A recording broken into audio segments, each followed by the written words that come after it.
Look at the Autobots' home planet of Cybertron. Cybertrons. Of Cybertron.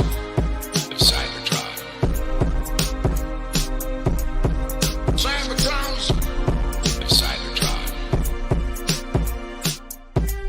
Of Cybertrons. Cybertrons. Of Cybertron. Cybertrons. Of Cybertron. Of Cybertrons. Cybertrons. Of Cybertron.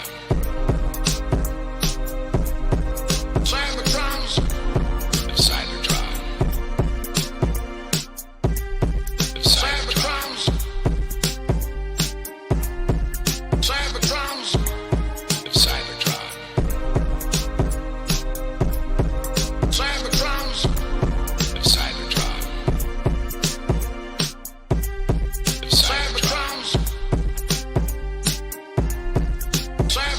Of Cybertron.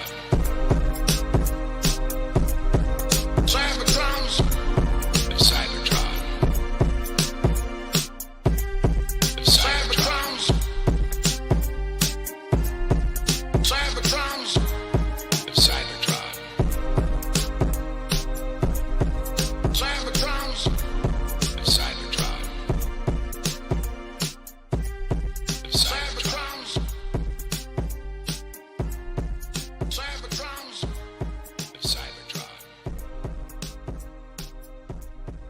Cybertrons. Of Cybertron. We now return you to the Children of Primus. Hey, the holidays are over. Everyone has to go back to work. Hell, some of us had to work through the holidays. What are you talking about? Yeah. We got Christmas Day and Christmas or New Year's Day off. Oh man. Just to give you that. Oh, they don't Way want to to put pay a for damper. that. Way to put a damper on the opening of the show, Anthony. It's it's where I'm at mentally. I was like, Right. I had a big smile. I was all about to like say some cheerful thing, and then you're like, go back to work. And all the party's over. It's like, shit. I thought we were gonna say that at the end of the podcast, not the beginning. This is a funeral dirge, Yeah, apparently. which is also the name We're of the just gonna dead mourn. repaint of Earthrise Dirge that doesn't exist yet. All right, Toy Warp Vintage is taking his sweet times, Let's circling watch the in. Yeah, he thing was spin. He There was we going go. to try and. There he is. There's Cliff Jumper. Nope, he's frozen. Circling in. Oh yes, He's Cliff Jumper finally. Yeah, he's locked up. Yep. At least we can see it. At least we can Oh, see it. he's just staring into our souls. He's not locked up. Yeah. No, he's just going to stay like that for 15 minutes, and then he's going to say, "Sight." That would be a good bit. Yeah. And now I can't do it because I said it'd be a good bit, so everybody would know. Well, James Coleman, welcome once again. Says Happy New Year, Children of Primus. To kick off 2024, I got TF Legacy, United Rescue Bots Chase, and finally got Studio Series 86 Ultra Magnus. Great way to start. Transformers 40th anniversary. Magnus will always be prime. Evan Former says hello. How's it going, Evan Nice. Former? And James Coleman also says Happy New Year to Micah and Professor D. Happy And New Year, not the rest James. of us? Hey, Happy Evan New Year, Former. James, and Happy New Year to the He did rest say- of the crew. He did say Happy New Year, Children of Primus. Oh, Yeah. Excellent. Yeah. We hang Deceptikitty and I hang out with James at the convention, so that's why he's shouting us out in Yeah. particular. Oh, excellent, excellent. Oh my God, the rare ones. Jesus. Rare ones. Nice. Mr. and Mr. One per case. Well, is the Cosmos the missus or the other character? I call them Mr. and Mr. They're both non-binary bots. Yeah, okay. You know, In big, bulky bodies. as we also have to remember that this year is the 40th anniversary for Transformers. Oh Lord, is it really? I think it's like Oh. I think the actual formal date is in like early September, towards the end of the year, because that's when the first thing ever, which was the Episode? first issue of the Marvel comic, came out. Oh, Right. issue. Okay. But Yeah. yeah. And some people are looking at it both ways, where it's like technically the 40th anniversary is in September or with the comic, but then in a sense of Yeah. like with the hip hop celebration, we're like, it happened this year. Let's just celebrate the entire year. Yeah. Well, no So argument. keep there. transforming all year long, ladies and gentlemen and non-binary fans. Well, this is going to be a big year for Transformers. Oh, man, Yeah. it's got All year tits, long. it's a female. Transforming all year long. Yeah.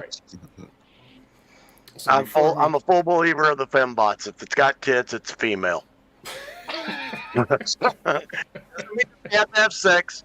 They're just female. They're female bots. That's it. Nothing wrong with robots having sex if they want to, as long as they consent. That's right. I mean, I'm not just even clear gonna up, comment. you can just clear Yeah, up the I'm like, mess with New Stan Year, after you're done. first demonetization.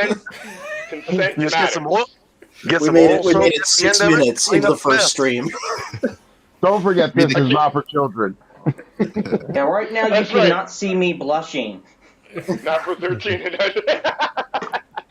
Deceptikitty sends a message out to Hey James and Hey Evan Former. Yes, a way to start off 2024. Yeah. So as a couple weeks ago, it was Christmas. So what did everyone get as their Christmas gifts? Which actually mine are somewhere upstairs. I'm gonna have to run for them shortly. Yeah. It's like what actually happened was I didn't get any, but all my pre-orders came in around the holidays, like after we'd broken for the holidays. So it's like from me to me. I got quite a Well, few. But I'm gonna start. I've got a mystery. I have a mystery gift from Show Z to myself. I got one that came in the mail that I never ordered. I don't know where it came from. Nice. Somebody just sent you a skids. Somebody sent me a skids. Beautiful. Because I went through all of my receipts and everything trying to figure out, I ordered something and somebody put the wrong one in there because I already have skids. And someone's breaking. No, I never ordered it. I never ordered the guy's name's on the box. I don't know who he is. I have no. It's a phenomenon, messages Bill. with- It's a phenomenon. It's a phenomenon when it's well known in physics when you break it, like when you break the sound barrier. In your case, you've broken the purchase barrier. So what happens is you keep buying so many Transformers. Eventually, the Transformers just keep coming. Assuming they've been bought already. The gravity of your large collection is starting to draw in other Transformers. That's the law of attraction. Just It's bring the them law in. of attraction. Yeah, I got quite a few all things. the skids want to be together. Yeah. Yeah, but see what that problem? It's like that means Bill has created this virtual black hole of like a Unicron We're all the Transformers. Transformers. Slowly, everyone's collection is going to start it's like, hey, a couple of my Transformers are missing, but they just somehow appear in Bill's house. No. I put him in planet It's mode, not- so I put him in planet mode, so maybe that's what it is. Yeah. Would you stop? It may spin. It may end up like that, like pieces go missing. But it might just be like those of us up here in Canada, like we notice if we pay attention, like every week or so, our collection has shifted on the shelf, like a few inches south. Eventually, they're going to make their way here. I did purchase that great big MP Optimus Prime collection from my friend's mom. Wow. That's good. That'll Yes. be coming here in a few weeks. She's finding the boxes and everything right now. But I will be making a big kind of a memorial to him. He's my friend that nice. passed away. So I'm going to be making a big memorial to him and put those bots on it. So I've got to figure out where I'm going to do that here in the room. Awesome. Nice. But my lady got me these Transformers squeezlings. Oh, I've seen those. Cool. Oh yeah, I saw those. Cool. Are they actually squishy? I don't know. I'm going to open them while we're on tonight. My son got me another Pops of Soundwave. Superb. I just happened to be in Target, and they had all their Transformers 50% off. Ooh, So God. here we go. I picked Oh, I know up. where I want to go tomorrow. Yeah. I picked up Bombshell and there they go. And Detrius. AKA Sandy Hound. Yeah, Okay. I got 2 Bombshells, of course, because you Obviously. can never have enough. You can never have too many Insecticons. It's That is canon. And my lady got us all Nerf guns, but she got me this one. Oh, What? oh, Cool. It's got Optimus You Prime had a on it. good Christmas. that is cool. Okay, now this is the next one. So I've already got it set up over here. So I've got to change my camera. So let me jump down here to settings. A friend of mine was at a thrift shop, and I hope that they're on. I sent them the link, and they just asked how they get on. So Shannon and Dog, I hope y'all are on because here comes the reveal. They were at a thrift shop and they saw this, and they thought it was a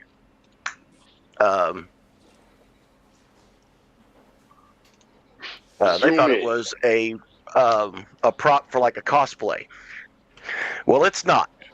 This thing is actually steel. And Oh wow! What? Wow! Yeah, this is Looks hefty. Primal Sword. Oh yeah, it's heavy. It's probably 18, 20 pounds. Don't cut yourself, Solid big steel. man. It's very thick. Wow. That is so How does the Nice. guy who looks like Santa Claus get all the good Santa Claus stuff? Here's the inside track. I have the best friends in the world. Wow, no Yeah, they kidding. saw this and they were like, "Oh my God, we have to get that to Bill." So That is How does so that even exist? So I are don't you know. gonna I've make never a seen it stand for it? Are you gonna mount it on the wall? I think maybe just on the wall. yes, yes, I'm going to make a great big like mantle stand and mount it on the Yeah. wall. Hold Just up, keep you're it in by America, the aren't front you? door. Wait, no, no, hold umbrella up. thing. Hold up, you're in America, right? Yes.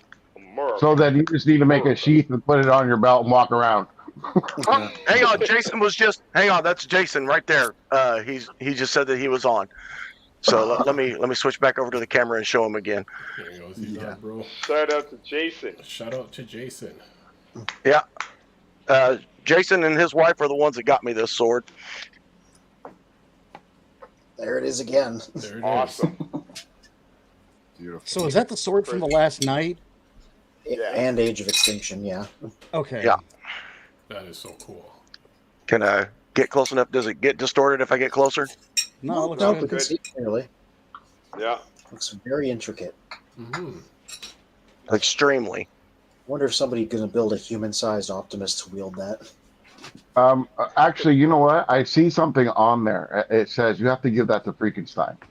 Oh, yeah. Is that what it says in the Cybertronian writings on there? Yeah. You have to read Cybertronian for that. Cybertronian rating. And so Yeah, you stand outside, you spin around a lot, and then you fling it really hard north. Me and Jason have been friends for a long, long time. Appreciate you, bro. Thank you for tuning in tonight. I have a feeling, there's a Merlin in some part of the multiverse that's upset that you have his sword. Yeah. Yep. And I thought about doing that as a display too, making like an anvil instead of the sword and the stone. It would be the sword and the anvil. Nice. So That'd be catch up cool. on the comments. James Coleman also says, I'm all for Fembots 2. And also says, Christmas, I got Legacy G2 G-Axis, Crash Bar, and Trash Master. And Deceptikitty says, I love my Fembots, ordered one for Christmas. And Jason's, it says Ombro, and also says good friends from Jason. And Totally. His wife Shannon, she's the one that found it and called him and said, "Can I buy this for Bill?" Unreal. well, I wonder if it's one of those, when everyone's just like, I keep like my Transformer collection for my wife or something. Like, no, I bought it for my friend. It's not for me. Yeah, right. He probably bought it for himself and then had to give it to you because he got in trouble for buying it. Well, my lady fully supports this. She buys me stuff for it all the time, like these things here. She said I didn't want to buy Transformers because or the bots, because I didn't know which ones you had, and I really didn't want to go up to your room and like make an inventory because I'd be there for a week. So I just bought stuff that I knew you wouldn't have. So I got the kittiest things I could find. Right on. Sound So logic. I think, Bill, the idea is we register your collection as an official museum, and then you can have interns come in and do your inventory for you for free. That's right. I think that's And the only way of getting done. someday it may be in the that. works. Well, it's funny that you mentioned, making a museum, because in 2 weeks we actually will have an interview with what's his name, AJ, and he has the World Guinness Book record of Transformer collection and memorabilia. So that would be Oh, nice. interesting. Yeah, to find out how many is. You mean it's within his not? It's collection. not Bill. No. Yeah, I no, only but listen, register as 14th. I only register as 14th in the United States. 14. Okay. Great. And the jump from 14 to 13 is like another 20,000 above me. So there's like 1,700 of us at 14. Because it's a range. Right. If you have between 38 and 18,000, you're at. Can we collect You're at all our 14. collection together? We still probably are at the same level as. Yeah, my little drop in the bucket. Wow. Because we need 20,000 to get us to the next level, right? To get us to Well, level you know what's 13. funny? It's you have to just register, and so the title was won, I think, 3 or 4 times, and right now it's at 5,100 is the current Guinness World Records of Transformers. So 5,100 pieces? Because, I mean, That Or my individual G1 characters. stuff's worth a lot more than, I could have one G1 thing that's worth a lot more than 10 new things. Yeah, it's not dollars. oh, not dollars. Sorry, Repeats. yeah, 5,100. So it's pieces. just They I'm out of count it as- pieces. That's Don't count. This is max. Yeah. This is how big is the collection. Yeah, repeats don't count. Like, Repeats don't count. I've probably got 16 different G1 Optimus Primes, G1ish, with Earthrise and everything else. Doesn't count, yeah. They only count But as different molds one. count. I Yeah, see, but I different see. molds Right, count. per mold. It's same character. It can be the same figure. Same character, but it has to be different mold, different figure. Yeah. Correct. Different paint is what Yeah. the Well, there you go. website Yeah. that I went on mine on was, because otherwise the mold would be the same for Starscream, Skywarp, Jetfire, or Okay, those are separate. Thundercracker. Yeah, It those goes are by separate, piece but they're the of same mold. character, anyways. It goes by piece Correct. of character, whether it's a coin or a poster or a comic book. That's all one piece. And then What about same gifts thing like for combiners? combiners are counted as one piece for each character, not the combiner character. He's not counted. Yeah. So you count Correct. 5 characters or 6. You don't count all. You don't count 7 because he combines. It's just That's right interesting. character. Yeah, I've already looked into it because I was like, I got 3,000 Transformers. I better be up there. And I was like, nope, not even fucking close. Isn't that disappointing, man? That's got to be hard. Like, really? I'm like, but you know what? As a Canadian with that many Transformers, I'm pretty fucking proud. That's crazy. Like, I have So, Bill, what is 1,800. your number? I have 1800. 1,800 individual bots. Individual. Wow. And my collection is 3,500. Yeah. Okay, 3,500 pieces, but a lot of them are duplicates. Correct. Only Or from other, 1,800 are. yeah, and also from other toy companies like big, like X-Transbots, Fans Toys, so, all that kind of shit, Fans Hobby. It's all different bots, but they're the same bot. I mean, just consider it like, look, like when we say number of pieces, we mean number of distinct retail items, like that would have different UPC codes. That's what we mean. Distinct This would be one individual piece. bots. That would be one piece. Yeah. This would be So like a one piece. 2-pack would be two pieces, right? Yes. Correct. Yeah, that would be 2 figures. So James Coleman says Mr. Magnus got a piece of lost art of die-cast creativity. and just to remind everyone, we have a guest, Chuck Fenech, who is aka Big Red from Big Red Big Redhead Vintage Toys and Comics in Florida, who was also featured on A Toy Store Near You on Amazon Prime. It's season 6, episode 1, which was just released, I believe, December 24th or 26th on Amazon Prime. And he's going to be our guest tonight. Is he named after the Marvel robot? Big Red. So I just got a text. Shannon, the lady who found the sword that I just revealed, is now on and watching. So Shannon, thank you again. Where's ours? What? I don't even know where to keep that, honestly. I'm good. I got the greatest idea that you can do for that sword. Here it is. Make a mold and then just make copies out of foam and send us each one. Ooh, not bad, not bad. It'd be easy to do. You can do it all I've out been of more plastic. along the lines of doing it out of wood with my CNC. That too. Oh, out of wood would be I'll nice. take an Optimus Prime cane sword. That's right. And then all of us just like reach one of the TFCons, and all of us will have that sword just strapped in our back, and we all just walk in at the same time. I kind of feel like this will be Transformers meets Lord of the Rings. Yeah. That'd be a good way to spot each other at the. Yeah, if you guys ever went to another TFCon, that'd be a good way to spot each other. So each be carrying that sword. Everybody has a sword. Yeah. We need to get those pins made. Or hats or something. Totally. Or swords. So Chuck is in. Swords. And I'm gonna bring in our guest. We don't need all for the three. evening. We don't need all three. One of those three will be fine. Sorry, Spin. Alright. And welcome, Big Red. How are you doing? Welcome, Red. Oh, there he is. Doing excellent, guys. In the building. Right on. Welcome. Now, are you named after the character that appeared in the first issue of the Marvel Transformers comic, or is that just a coincidence? Just a coincidence. I'm called Red mostly because of my hair. I was about to say, look how red that is there. Yeah, that's. I would imagine. Yeah. So, wow, man, that episode, and I'm not just saying it because it's you, man. That episode was like by far the best one of the bunch. That whole background with the lightning and everything, that looked awesome. And they put your truck in front of it. I mean, man, that was really cool. I mean, I give a lot of props to Joel Kirby, who recently came onto our shop and's been there for just over a year now. That's his full-time job. So he actually works for View Studios, which does stuff like Boba Fett and music videos and stuff like that.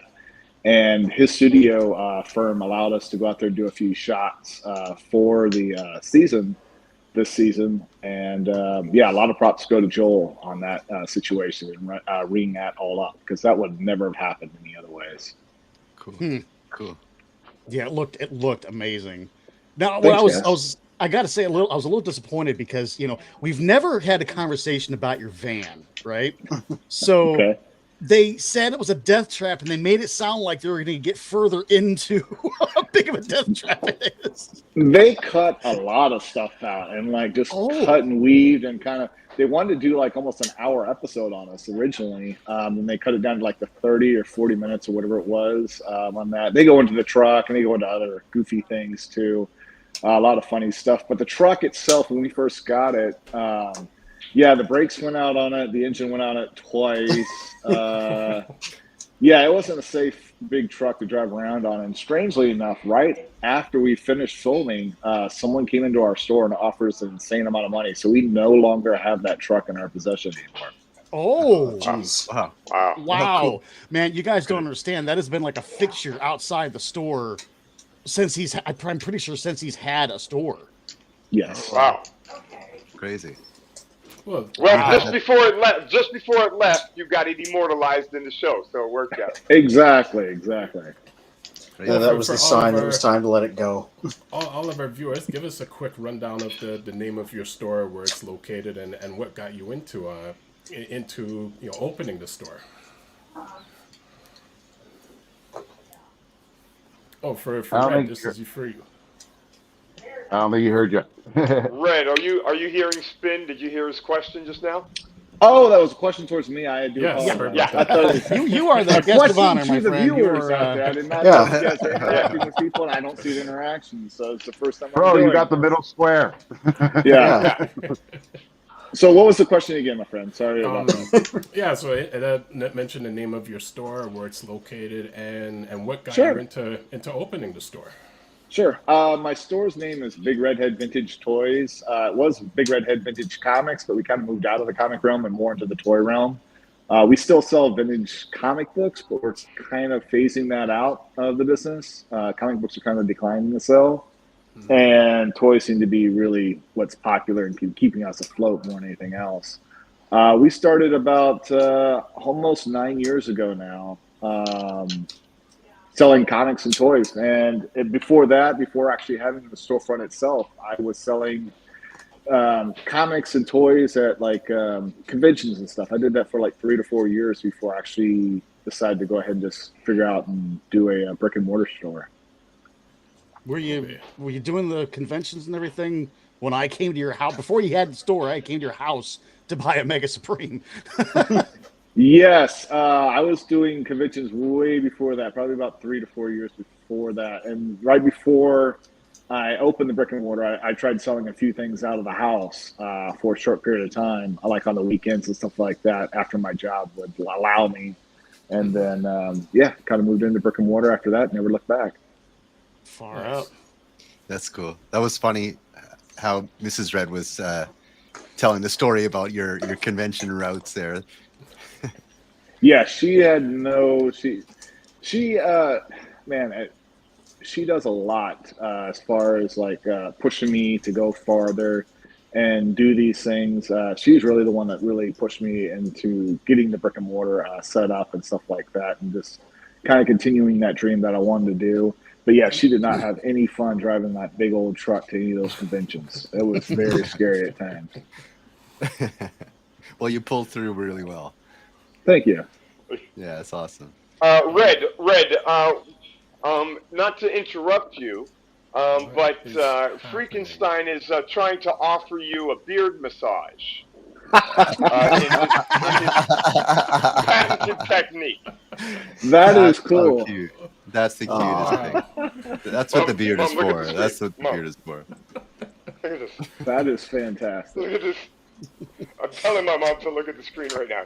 Yeah. Are you seeing Freakenstein? It's either this or she runs around fucking everything up.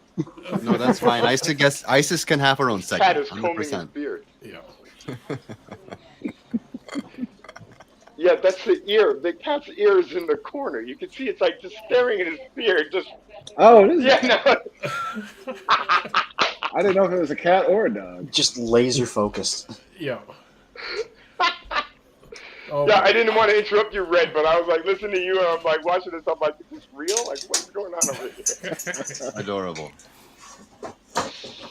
Okay, Yeah. so back This is a over- very cat-friendly show, by the way. This is true. Yeah. Oh, that's all right. So We back all over- got ravages, I think. you know, Yeah, kicking ravages around and, somewhere. You know, steel jaws. Okay. So, Red. Yes. Oh, were you go going to ahead, say Dave. something, Freakenstein? No, Okay. No, Yeah, I was well, just yeah, telling well, Kat to stop. just picking up from where we were. So many people tell us, we hear that, you know, the brick and mortar thing, people have dreams about it, people start it up, and they lose their shirts. So you're doing great in it. What was it? So you talked about. Uh-oh, my phone just died. Oh, don't worry, we can still hear you. We're still here. You no, still you're see still there. He probably can't see us though. Okay, Right. so I'm going to try to answer this question because these start off Yeah. about the Excellent. brick and mortars and why they're dying and why people go into it. Brick and mortars, I will say, speaking from experience, it was a good three plus years before we turned any kind of profit. So literally every dollar that the store made basically went back into the store, and then we were taking money from outside to keep the store afloat. A lot of people don't understand that, and the biggest thing that people don't understand is people don't know who you are, like starting off. You can do all the conventions you want to and say you have a store, but to get someone to actually walk through your door, it takes some time to know that they know you exist, I guess you would say, out in the rest of the universe. There's still people that come in the store in the Tampa Bay area where we're located that haven't seen our store in like 9 years. They're like, where have you guys been? I'm like, I've been here the entire time. Just Wow. search toys in Google, and usually my search engine seemed to be the number 1 or number 2 pickup on toys in Tampa Bay. But that's the biggest thing. Yeah, number 1. Okay, and then outside of that, as far as like setting up the brick and mortars, like I said, that's the biggest thing is, like I said, I worked nights at Toys R Us when Toys R Us was still open. That's how long I've been in business. I would work nights at Toys R Us and then stock the shelves at Toys R Us and then go to my job and run my store during the day. Wow. So the answer is don't sleep ever. Yeah, I mean, you just got to work at it. It's nothing that just comes naturally unless you have a hugely deprived market and a huge amount of customer base. It's very, very hard to get anything like this off the ground. Okay. Now, you said you started with comics. How long did it take you to switch from comics to toys, or was that a gradual thing? It was a gradual thing. Toys were always there. Like I said, we always had Transformers in our store. We had Transformers at my house when we were doing it. We always had Transformers at the conventions. Transformers were always my thing. Comics were just like, I thought comics would go a little bit further, a little bit better, but they just stopped selling altogether. Comics we probably switched out of roughly majority of it we dropped about 3 years ago. 3 years into it. We dropped comics like considerably like in half. And then in the last like year or so, we've probably dropped another half of our comic books and really only focusing on like CGCs and high grade comics and really kind of like saying no to lots and lots of collections because we just don't want to deal with the extra inventory because we have so much backlog. You guys were talking about Transformers before I got on about how many bots. Dude, I don't know how many bots. We have thousands upon thousands of bots in the back room that I have no clue on. Crazy. That was one question I asked Spin the other day. It's like, what's the difference between inventory and a collection? Now, if you have that many in inventory, doesn't that qualify for Guinness World Record there? Yeah, I mean, possibly. It just depends. Like I said, it would take like months to go through an inventory of all the robots that are in the back there. And then putting together bots and what's complete and what's not complete would be a big factor too. Like I say, would you could is a bot that's not complete considered a full bot? Like the count on that would be interesting as well. So I've seen, they even focused on you guys doing, I think, what was your like a Wednesday evening comic deal online? Yeah, online sale. Wednesdays and Thursdays. Yep. So if you're going to get out of the comic end of it, is that still going to be a thing just with toys?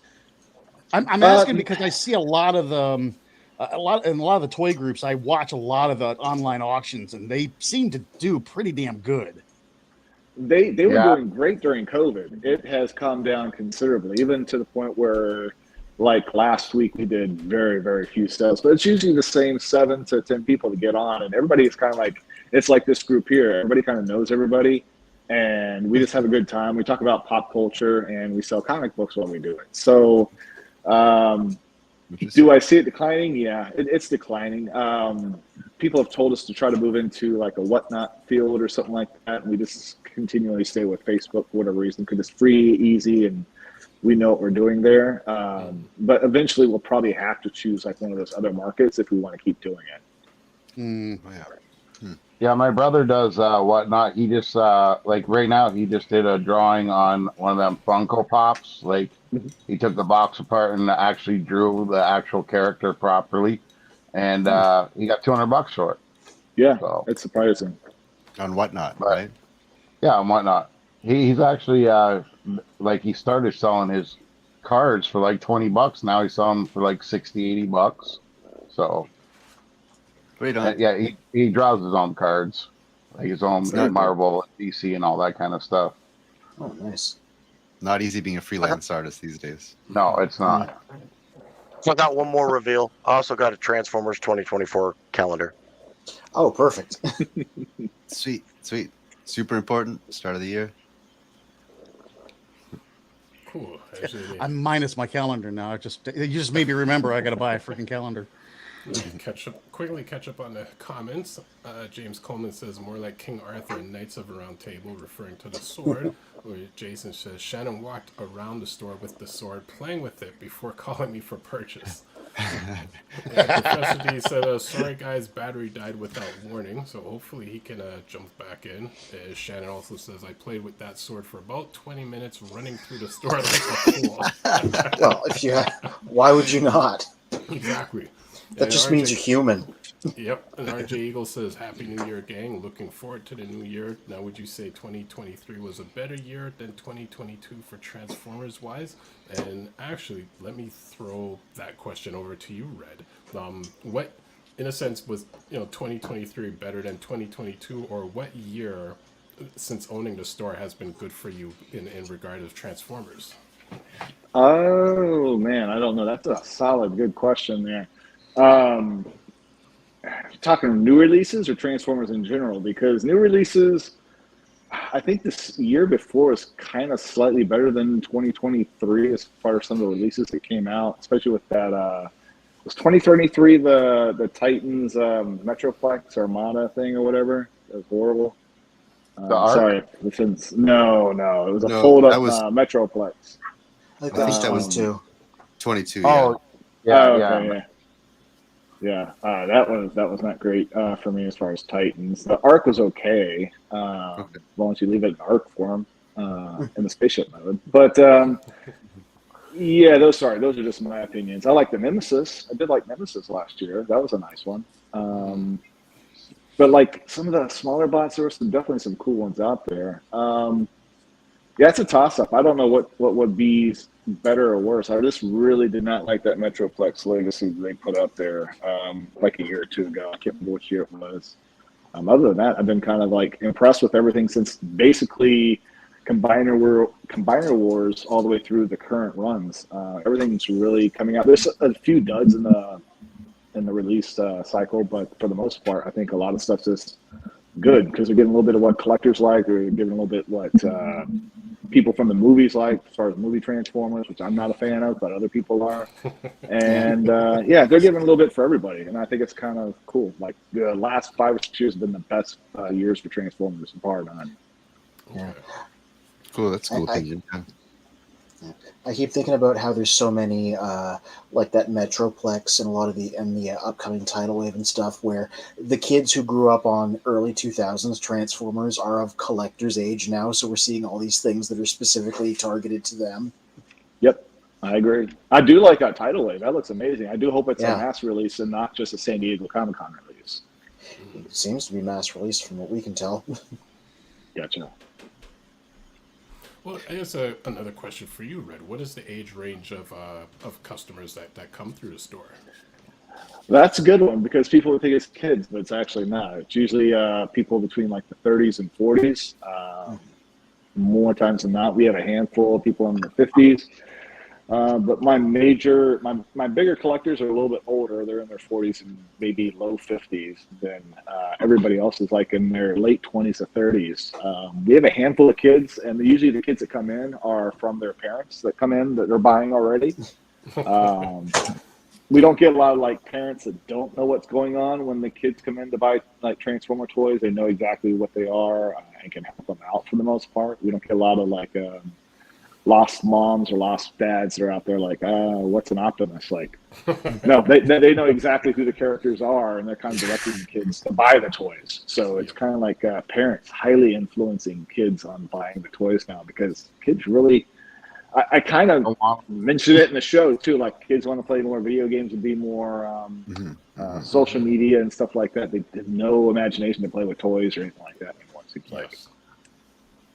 So, you know, I always say this: the people I know that collect grew up with Dungeons and Dragons. The big collectors grew up with Dungeons and Dragons.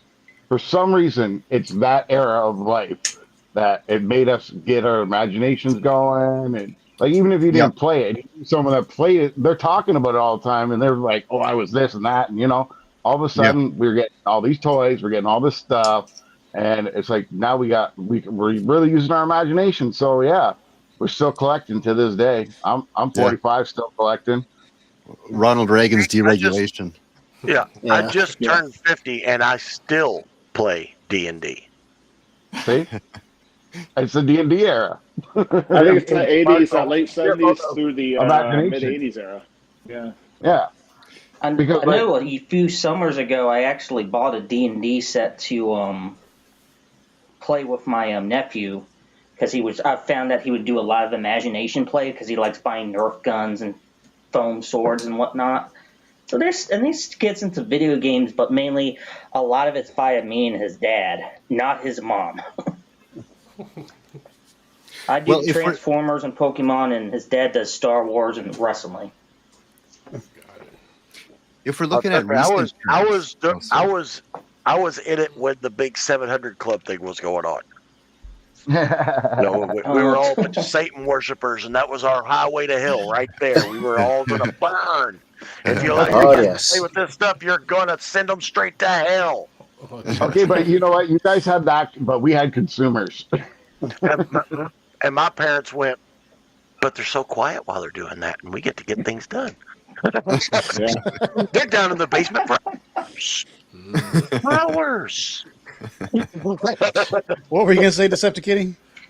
Oh, I was gonna because like there's the recent layoffs with Hasbro, right? And that all has to do with like their stock value, right? And the toys were selling super well over COVID, like 2020, 2021, 2022, because all the kids are staying at home and the kids like D&D, and I need to keep the kids occupied with something because parents need a stiff drink.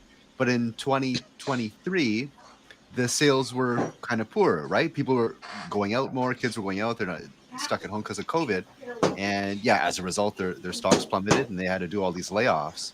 So did you see any of that fluctuation over COVID? I know you kind of answered that with like your clientele being the adult collectors and the adult collectors' kids type of thing now.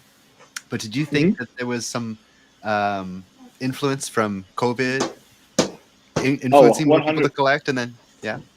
100%. That's kind of across the collector community in general, like whether it be baseball cards, comic books, or toys, or really anything at that time. People didn't have any avenue to like disperse their disposable income, I guess. They couldn't go travel. They couldn't do these trips. They had to stay at home. A lot of ordering was done either online or Amazon, or even through like stores like my own where they'd call in and we'd get up a toy order for them and try to set it aside and bring it to the door because heaven forbid we get too close. But that outside of that, I think it was really a draw. COVID really pushed a lot of those sales. And that's why you're kind of seeing a sharp decline in some of the stuff because people have gone back to traveling and going back to other stuff that they were doing before COVID. And so collecting and stuff like that's taken like a lower seat as far as priorities. Man, you could have fooled me. Prices are still Yeah. ridiculous on the stuff I buy. And it's pretty sad. Here I am a year later still saying that this is the most priceless thing inside a Hasbro box because it just turns into a cat toy. Wait, what is that? It's the string that holds all that shit together, man. Oh, I just tied up all into a ball and the cat loves it, man. That, like, the cat gets more joy out of that paper than I do the Transformer. That's pretty sad. Yeah. My cat likes Q-tips and oh god, I can't remember. And my dog likes candy cats. wrappers. Cat doesn't like any toys except for the Christmas balls that we put on the Christmas tree. That's the only thing that he'll play with. So I know there was a few shops up here in Ohio similar to presumably similar to what Red Hat has in Florida, and I know especially if like comics were a big part, and as well as like toys and trading card games and whatnot. Well, a lot of them, especially with like comics, with when Diamond shut down, a lot of shops just closed down for like that month or two or whatever it was. You had to deal with anything like that in Florida. It was good old DeSantis like, we're not closing for anything. They didn't. We really didn't. We had a week. We had to close for a week, and it was a big like debate with the governor of Tampa or something like that, or the mayor or whatever in Tampa, and then Governor DeSantis. And I just closed for a week, and literally that would have hurt us for quite a lot. It would have hurt us quite worse than what we thought it would be.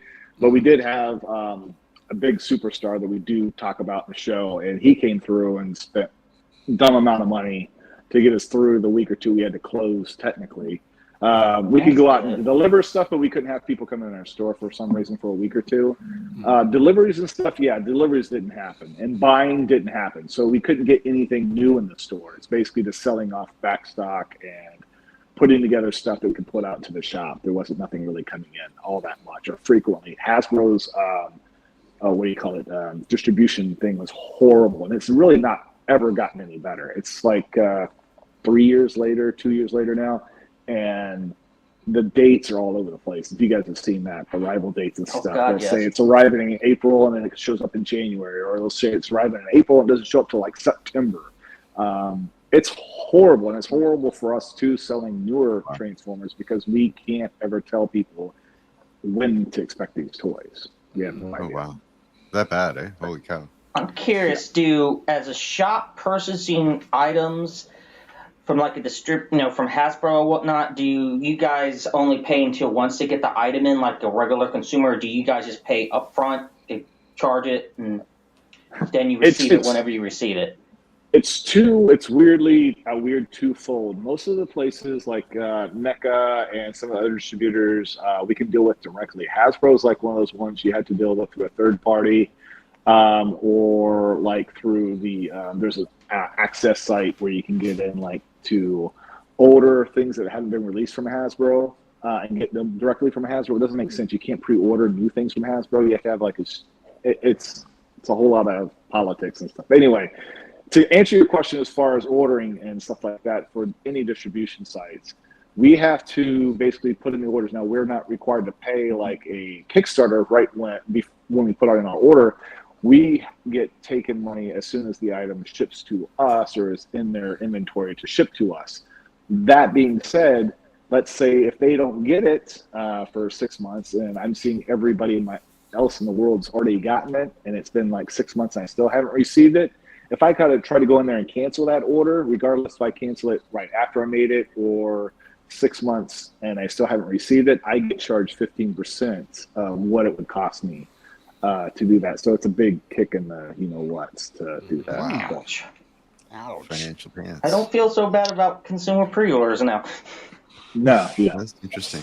Well, that's very interesting because I'm actually trying to set up with a couple of distributors up here in Canada, and yeah, there is the option to deal with Hasbro. I spoke with them, and they did say it's cheaper to buy through us, but the guy at Hasbro himself, he says just go through a third-party distributor, which I thought that was kind of strange that he would say that. That's very strange. So you can get into Hasbro, a direct link to Hasbro, and get the newer stuff through Hasbro.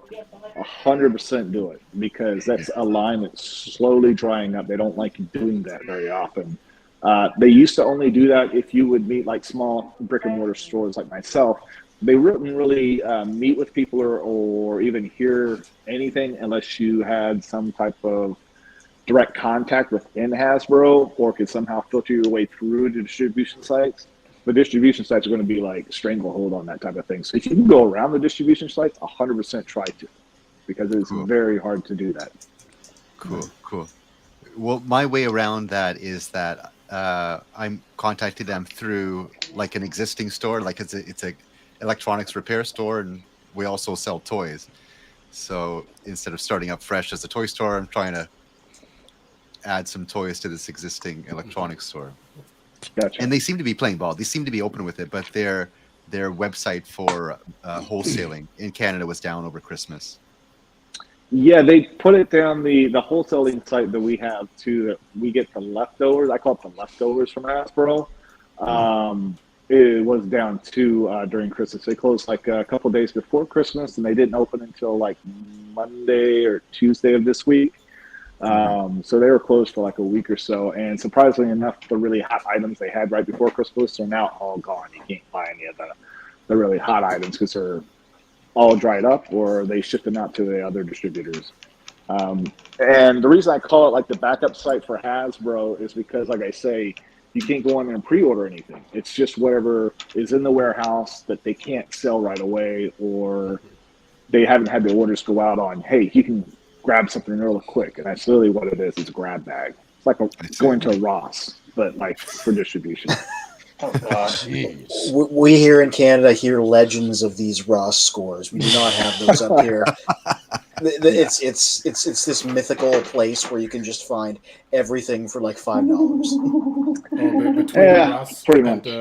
and the Amazon. I did not get him store from Ross, by the way. Yeah. that Mr. Magnus had access to, and it's like almost anything and everything you could think of. $5. That was What was RJ We had a asking? store here. We had a store here called Give Me a Five, Red. Do y'all have anything like that down there? It's an Amazon return store. We have a distribution site, literally probably about an hour away, or not a distribution site, distributor, whatever, for Amazon. About it's in Sun City, which is about 20-30 minutes south of Tampa. I think there's something there you can go and buy, but I do not know. But they buy it in pallets, like it's just returns on pallets. And it's kind of a mystery. That's what this place was, but you were able to open the stuff in the store and find out what was in the boxes. Oh, really? I've not seen that. Yeah. And it didn't matter what it was. I did most of this room, the lights and most of my computer set up here, my microphone, my headphones, my cameras, all of my ring lights, the ring lights that I sent to Fair and Courage. I got all of those in boxes of like 10. Everything for $5. Yeah, that's awesome. Yeah, we don't have it. I haven't known of anything like that. There could be something like that. Just might not be knowledgeable enough to know where it's around. I do know they have a distribution site, and I do know they sell bulk pallets, but I don't know of like a $5 for a dollar or anything like that. Like going and get able to shop and open stuff up. I've never seen that before. We got one in Sarasota, but I don't think it's called that.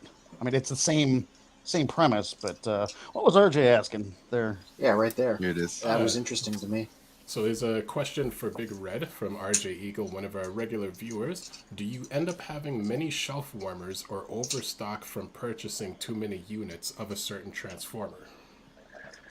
Not with Transformers, sadly. Now, we'll have some that'll sit around, but we purposely sit them around or we mark them up just because they're a hot item, like the Ultra Magnus that just came out, the Studio Series 86 Ultra Magnus, and the Motor Master, whatever. Nobody could get those for whatever reason, but we had those in bulk supply, but we priced them up and kind of try to match them to market or slightly under market and slowly go through them, because literally that's the only way we make money. If we sell them for what we pay for them and just the MSRP, we make like maybe $2. Like there is no margin on that at all. We will sell it at that if that's what the selling price is. Like it's just whatever the selling price on the resale market is what we're typically selling at. If you pre-order stuff, we do offer that in our store as well. We do below pricing of anything like as far as Hasbro Pulse or Amazon. We'll price below that if you pre-order and pay in advance for it. But that's the only downfall, you have to pay for it in advance. And when it comes in, it's up in the air, but we do guarantee that price. So even if we have to go out and buy one secondhand, pay more for it, we'll still give it to you at this original price you already paid for. Nice. Wow. So am I going to see you at MegaCon again this year? With Peter and Frank showing up? I will be there, but sadly, I weirdly double booked myself and was supposed to go on a cruise with my wife that weekend. And I'm going to be coming back directly off the boat on Sunday morning, like at 7:30 in the morning, and running directly from Miami to Orlando to get my Peter and Frank signatures again. I'm not doing the... Go ahead. I was gonna say you should document that. That sounds like an adventure. Yeah, totally. It is an adventure. Yeah, we do like cruising. It's like the only thing I get to do that's fun and away from everything and kind of disconnect from the work. Because I'm usually here all the time. I'm usually at the store between 6 and 5 days a week at a minimum. I know that sounds like a normal job for everybody else, but that's all I do is eat, sleep, and then go back to the store and do it again. I love it. And I love the guys I work with, the guys I surround myself with. That's a big thing, too. We do love each other, and we enjoy each other's company, too. That's cool. So Yeah, I got a very question. important. I got a question. So you obviously sell a lot of stuff in your store. Sometimes you'll get some stuff that's signed by people, right? And does it take away a lot of value when it actually has someone else's name on it, like to this person, and then that's got the artist's signature on it? Well, twofold, yes. It's kind of hard. Having something that has a to from it is problematic if the item's not like CGC graded or is not verified through PSA or some type of verification process that's well known or documented. yeah, it's almost impossible to sell. Like it's decreases the value of whatever the item is. To give an example too on the signing stuff, like McFarlane will typically sign for free at most of the San Diego Comic-Con stuff, but you cannot do a McFarlane signature and have it witnessed by CGC Witness at there because he is giving signatures away. He doesn't want people to profit from that. So you can't get those signatures verified. So there's no way to prove that he actually signed it, but he is sitting there signing books as long as you're not coming in there with a witness. That's a kind of the thing. Like it makes it hard for us to sell it secondhand, and for people to trust us when they have something signed. Yeah, I was just thinking about how your name is on them specifically. Yeah, yeah. That's why I don't have my signatures personalized. I just have them autograph it. I had my butt signed by Scott McNeil. I have so many autographs by Scott McNeil. It doesn't even. And you didn't get it tattooed. Well, speaking of the autographs, awesome. I was really surprised because I remember what you brought for the last time that we saw Peter and Frank at MegaCon, and it was that Mirage. And then I recently seen you put it up for sale, and that kind of leads me to ask, like, what does your personal collection look like? Yeah, it's very minimal. Everybody thinks I have this giant collection because I have a giant store. I see so much stuff, I kind of get dead to it. That's the one takeaway I will say from running a store. You get kind of dead and not as excited to own the stuff because technically you're owning it even for minutes. If you have it in store and you sell it again, you still have owned it, or you can say you've owned it. And the store itself is kind of like your personal collection in general. But like my personal collection really is broken down to probably the couple of things you guys saw at MegaCon, which is a signed Optimus Prime, a signed Megatron, both sealed in box, both graded and certified and all that stuff.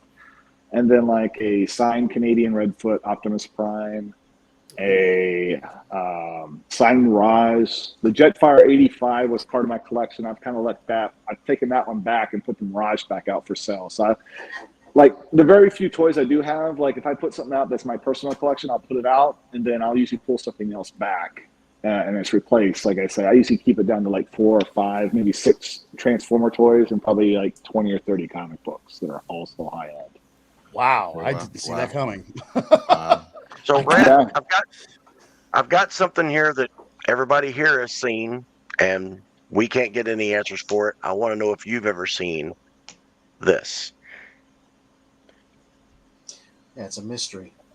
It's a Transformers Armada watch. No, I've not seen one either. Is it a automatic or is it battery powered? And is it digital or I can't see if it has hands on it? So that's right. No, you wind it up. It is a wind up. Yeah, I've never seen one of those. I've seen lots of electronics and battery powered, but I've never seen a winder or a what they call an automatic where you just wear it. This was also a gift. A buddy of mine found this when he was demoing a house. It was inside the wall. That sounds immensely cursed. I forgot about that. That's even a cooler story. Yeah. But there's no literature on it. There's no nothing. I can't find pictures of it online. That is crazy cool. I don't know what that is, but yeah, I wouldn't have any idea on how to find it as far as the watch information. I'm going to say, if Professor D is still watching, I know he had a bunch of questions before his phone died, so hopefully he can type them in and I can ask for you.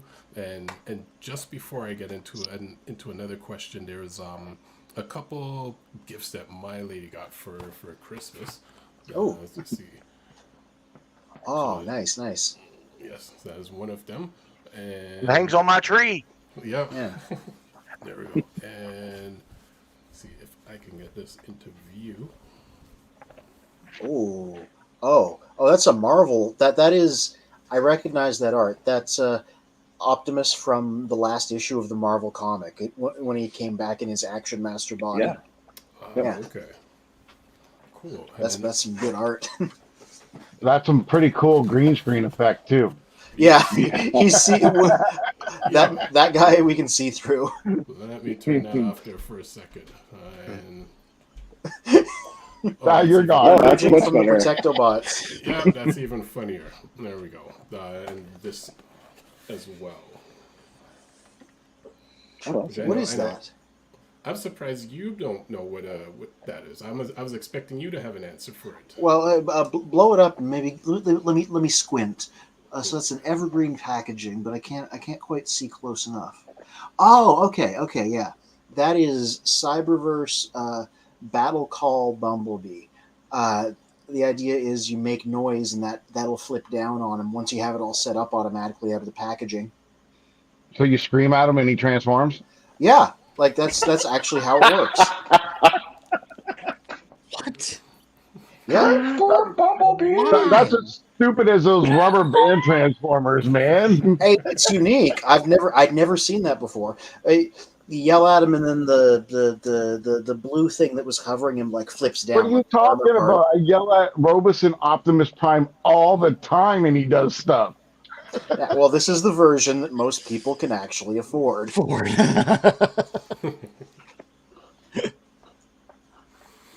Okay, so question back for you, Red. Within the years of having the store, what which characters have either been requested the most that are hard to find, or what's one that's just been has kind of created a stir from having it in the store? Oh man,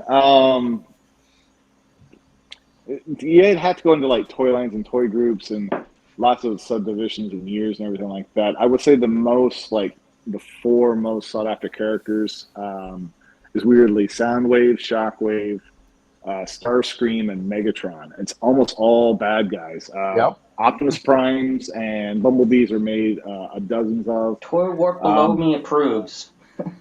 But those like four big baddies, they are always sought after more than anything else. I'd say Jetfire would be the only one that's on that list as well, like a Macross version Jetfire. I want the Macross version Jetfire. We do get them in. They typically sell like within minutes because we'll price it up fairly well. We try to at least. But loose ones, we don't keep those in store very long. Same thing with loose Megatrons and Starscreams. They do not last very long in store. Wow. Boxed ones and stuff like that, sealed ones, yeah, because that's out of a price point people are willing to pay. But loose ones, yeah, they do not stick in store. Do you see a lot of third-party Transformers coming into the store as well, like X-Transbots and Fans Toys and all that kind of stuff like that? Yes, we get a lot of those. Yeah, those two are the more popular. And like I say, the main reason, just the Megatron in particular. Yeah, the Megatron in particular breaks so easily. His waist little area in his arms are always broken when they come in too, when they come in loose. What was the other question? Sorry, I got off kilter when I saw the photos of the Jetfire and Megatron. Third parties. Third parties, yes, they do come in quite often now. But it's usually the more popular ones. We do get a couple of the ones that nobody wants for whatever reason. They're trading in for something else. But to buy third parties from a distributor is insane. If you think Hasbro's margins are small, try buying from Fans Toys. They want you to buy 10 or 20 of the same character, and they're only going to give you like maybe a $5 discount on the box, like a $300 or $400 toy. Wow. It's insane. Like there's no like margins, and then the shipping on top of that from overseas is just insane. There are a few instances where it's not bad, but for the most part, that's why we don't buy directly from distributors on third parties. Has anybody brought in that Triptychon called Apocalypse? I think that's what it's called. The video game version one? No, I have not seen that yet in store. That, because you alluded to it, I'm really curious. What are the third parties that nobody wants? It's like the third parties that have been done to death, or their molds were proven just to be not great or high quality. KFC Ultra Magnus, for whatever reason, jumps out at me. And there was another one, like some of the KFC stuff got really like, the build got really cheap on it. The plastic on it didn't seem as well quality, or the joints weren't as good. I don't know if they're even around anymore, because I haven't really heard much about KFC in so long. But KFC was one of the bigger ones. I keep thinking Kentucky Fried Chicken, but literally it was KFC. Yeah. I remember that, yeah. He's Fantasy Club. Yeah. But you know, they went out with a bang with those Junkions, though, man. They were They really did. good. Yeah, Like they did. that's the last thing I seen from them, and they hit it on the spot with them guys. Little tolerance 100%. issue for the head, but like other than that, those guys work great together. They fit on each other. That you know, like I bought all like someone told me there's 8 now, and then someone told me there's 16 of them. I'm like, there's not that many. There's the same guy, but he's a different version. He's the metallic version or whatever. But there's only like 6 of them, I believe, and 2 like spin-offs of the same character. And I'm like, I got them all, and I love them, man. I keep looking at them every single day, thinking I want to build my own Planet Junk just for them to be on. So, Chuck, how often do people bring you stuff? I mean, like, I've brought you stuff to trade in. I don't think I've ever actually sold anything to you. But when people bring you stuff to sell to you, how often does that happen to you? Every day. Wow. Every day. Wow. It's on an average of probably during the week. It's probably 3 days out of a 5-day work week that I'm there. I see stuff coming in, and I'll have like days where it's like nonstop. I'll have 4 or 5 people bringing stuff in one day and not seeing anything for weeks. So it's all over the place. On average, it's like every other day. And as far as stuff coming in, like the stuff we actually buy versus the stuff we see is like only like 20% of stuff we actually buy, because it's so much of it's garbage. Like it's some of it, it's not even like where I will buy 80s robots for parts and use them even if they're broken, because I can use pieces off broken ones and put them in my dumpster or my parts bin in the back to pull off things that I need for like a wheel for Ultra Magnus, like a tire or something like that, because Ultra Magnus has bagged tires from the G1 run. Those parts I'll still buy, but like a lot of the newer stuff, like from Beast Wars, now I'm starting to buy Beast Wars parts, but Armada, I would say, Machine Wars, whatever it was, right after Beast Wars, I'm not really buying any of that. If it's like trash to the point where I can't do anything with it, I'm not going to buy it. But we get those type of things in that I have to turn away, and 9 times out of 10, that's what people bring in for Transformers. Now, the rest of the stuff that comes in is like Barbie, Beanie Babies, Pops, sports cards. We don't buy any of that. We just do not get to those realms. Any type of like playing cards, Pokemon, we get tons of those propositions. I could be rich and not know it from not buying Magic the Gathering and Pokemon cards. I have no idea. I just don't know anything about them. So I just don't buy them because I don't know enough of information about those. Man, that's crazy. I gotta open up a store just so people bring me cheap toys. I've been doing it wrong this whole time. It takes just time. And then even then, like people initially, you'll have 2 versions of people bringing in stuff. It's not like Pawn Stars. Usually half the time people want full retail value for it, or like They don't know give you nothing. like they don't know anything about like negotiating, I guess you would say. They'll go, okay, well, I see it listed on eBay for $500, but I go and check the last sold, and it'll be like 100. I'm like, oh, the last couple of sold, or I can take the average of the last 5 sold, add those together, and I'll give you like, if it's complete, like 50%. If it's incomplete, like 30% of what the last 4 average or last 5 average sold at. That's more realistic type of pricing versus just coming in there and go, well, I see stuff listed. That's the biggest thing that people just don't understand is listing prices. They can list whatever they want to. I wouldn't imagine collectors would be doing that in 2023, honestly. Yeah. I didn't see that coming. It's not collectors. It's grandma that has something that she thinks is like overly valuable. It's people that don't know what they have, and they're just trying to sell it to get somebody else to buy it. And they get really deeply offended. And it's kind of hard because I'm very nice. I try to be as polite to people as possible. And I try to walk them through what I'm going to give you, what I can sell, and what I can't sell.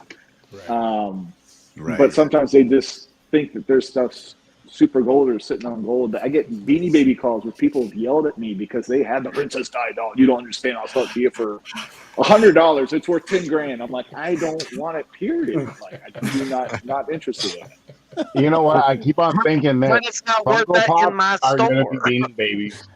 Funko Pops is the new Beanie Babies. Oh, I God, will I know it. I've say said I that. tell people that. I have a friend of mine that has a room like this, and it's wall to floor to ceiling Funko Pops all the way around, 3 rows deep. Hope they're collecting for love of the game. Oh my god. Oh wow. So maybe you can help us made with me this. die inside a little. Yeah. Maybe you could help with this working theory. So all of these Transformers are coming to you. Do you have a Unicron in planet mode in your shop? Is that what's happening here? They're gravitating towards you. I wish. No. It's just it's the main thing I tell people. Like people like we get all sorts of people. We get people that get real offended when we don't say we don't have something, or I won't buy it from them or whatever. And people go, well, why don't you carry pops, or why won't you buy my pops? Or I'm just like, because it's not what my store is. We just don't deal in that. I try to tell people, ask me what we sell and I'll tell you what we sell. And these are the things we're buying, but we just don't buy everything. We don't do everything just because it says toys and comics. Doesn't mean we have a top from 1912 in the store. We just don't do that. Right. No. And hell, you can even find some Funko Pops in like 7-Elevens and Speedways, which is their equivalent in Ohio.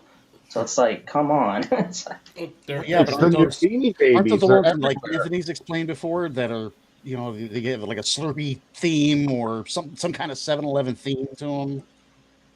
oh, it doesn't even have to even be 7-Eleven theme. I've seen like Harry Potter, Game of Thrones, Marvel, Yeah, this shit's Funko just Pops, and everywhere. Dating Babies. So it's just every random retailer just has them. I mean, I even seen Pokemon cards at gas stations.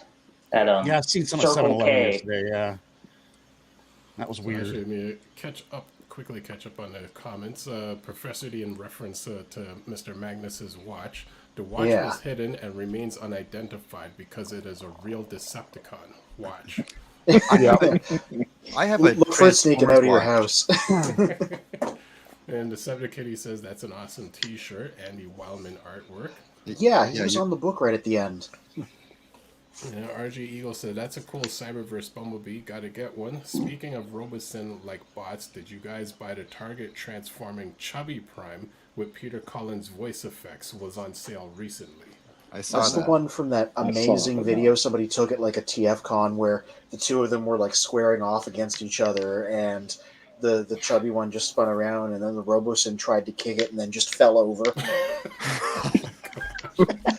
So it was like the triumph of the basic one.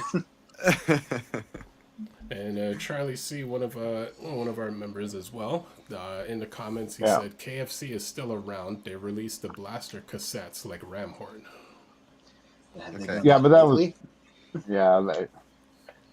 that's when they re-released the actual blaster in the metallic colors too, though. They did that at the same time. That was last year. I haven't seen them since, man. And same with the Junkions. That was all last year too. I think they're working on some Energon Optimus Prime, and that's been in the works for quite some time. There has been some updates now and then, but I think they're just really focusing on one big project right now. I actually don't know, but that's what I understand. Well, RJ Eagle says Funko I know Pops there's already forever. been some third-party Energon Optimus Primes, but I can't think of what the name of the company is. I think I saw it on MGO's channel. So I mean, they wouldn't be the first to that Fans game, Hobby, so I know. to speak. Fans Hobby. They're the guys that made this beloved TFCon exclusive of mine. Yeah. Apparently they're really good because they make these big chunky guys that remember that they're supposed to be fun. So, I love That Fans is a Hobby. fun one. Yeah, Yeah, so good. big fan of them. Based entirely on this one guy, but also reputation. So Yeah, the RJ Eagle says Funko Pops Forever says Beast Wars Ravage, but they are very nostalgic for items like old classics like Count Chocula and Blueberry cereal. I mean, where are you going to find that? I would have to agree with that. Yeah, like sometimes you can only find a re-release of one of these nostalgia characters as a Funko Pop. For example, that Audrey plant from Little Shop of Horrors I have, like there's no memorabilia anywhere for that type of thing. So I was really fortunate to get it was really nice that Funko Pop made a figure like that. I was that's looking how at they get you. Yeah, they got me good there. I think I paid $60 for it. There's this one thing, Count Duckula. I don't know if you guys remember that old cartoon show, Count Duckula. I used to love that show, and there was never been anything as far as I knew. And a third-party company recently made Count Duckula. So if that's something. If Funko Pop did that, I would probably buy the Funko Pop Duckula there. Okay, has anybody seen the TV show called League of Extreme Evil? Probably not, right? No. Man, it's like one of the greatest freaking shows ever. It was to me. I look back at it and I'm like, yep, the boys definitely took a page out of these guys' book, because there's a bunch of supervillains that are just a bunch of screw ups and they think they're doing the world's worst evil and they're not. It's just a whole TV show about these evil supervillains that really aren't evil and really aren't supervillains, but they're like so in their head.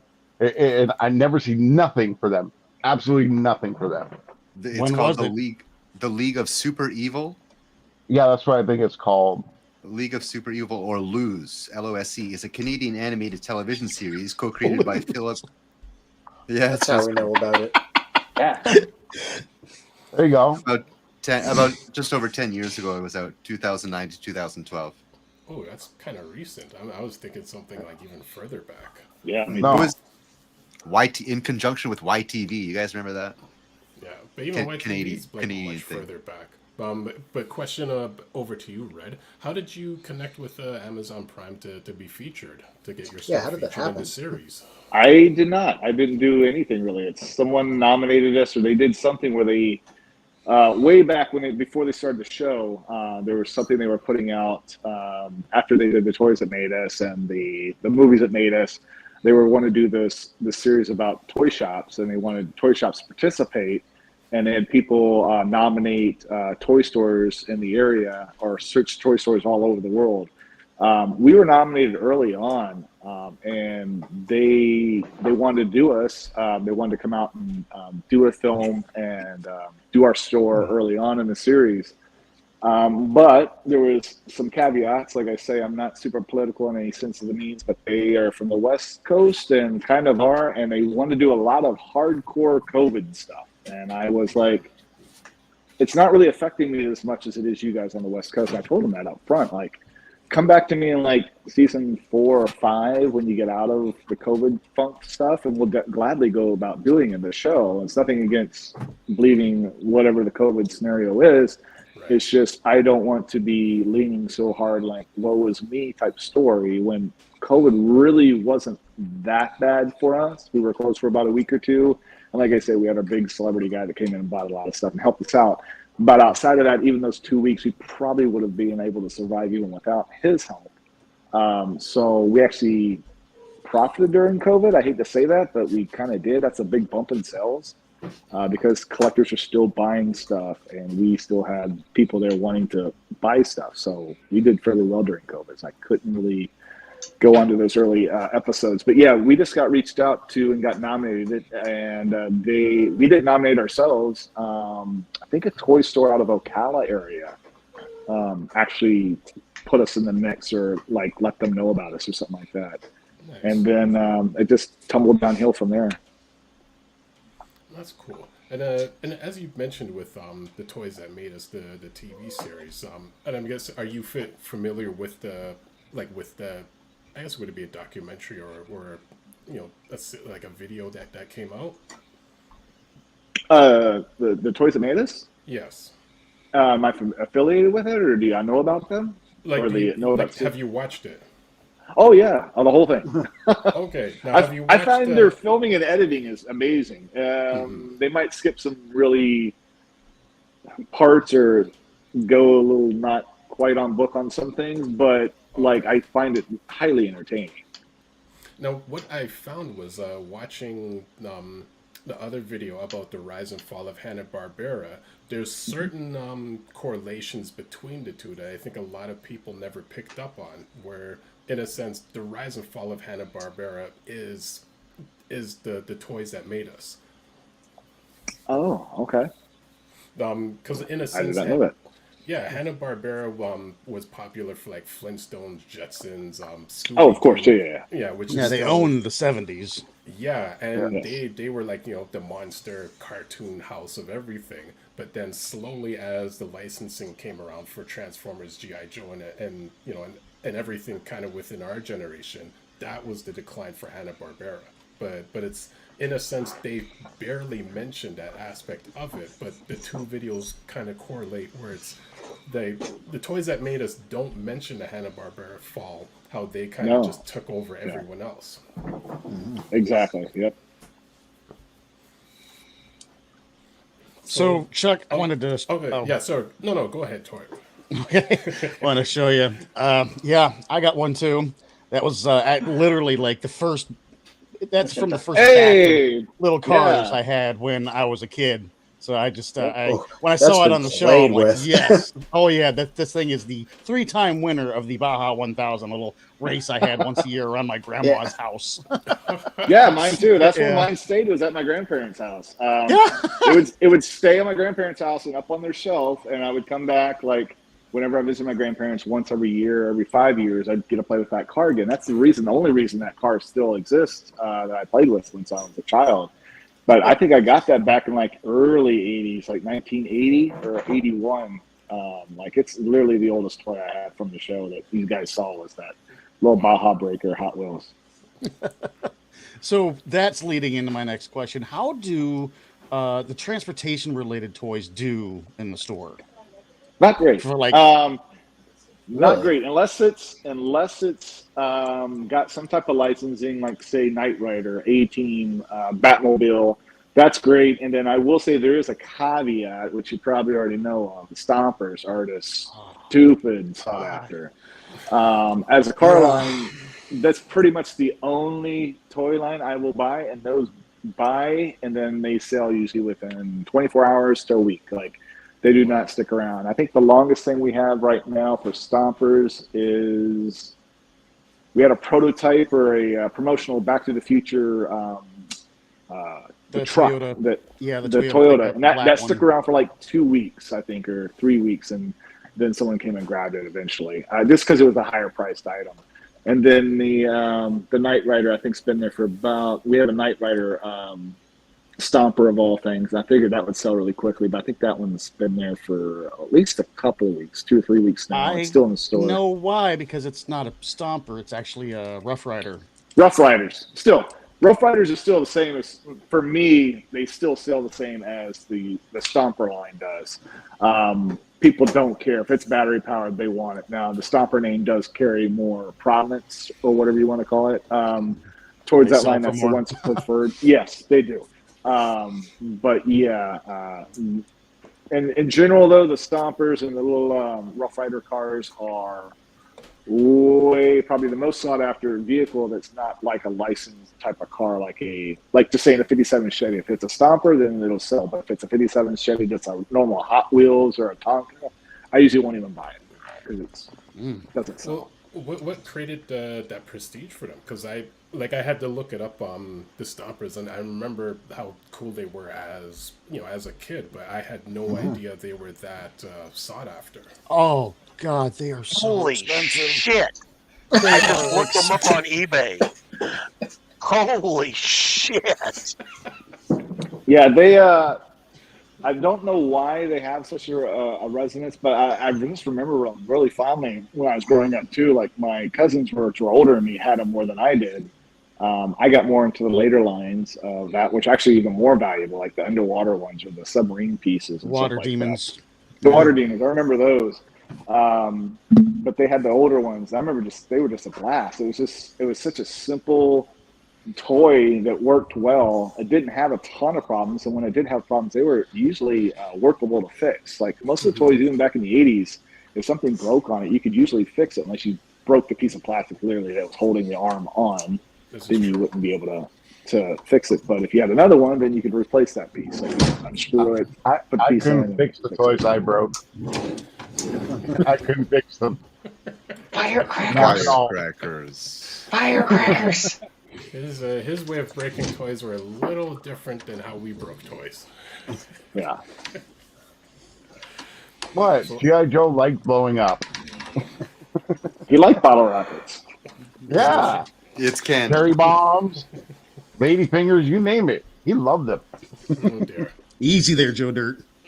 So she would call me Another one of our regular viewers just rolled in, gang. Hey, Shiva Alright. Kobe, how's it going? And Shiva Kobe also said, I saw Rescue Bot's Legacy Chase and animated Bumblebee Legacy in GameStop today. Yeah. All right, excellent. Another Canadian, so this is the northern sightings, basically. Yeah.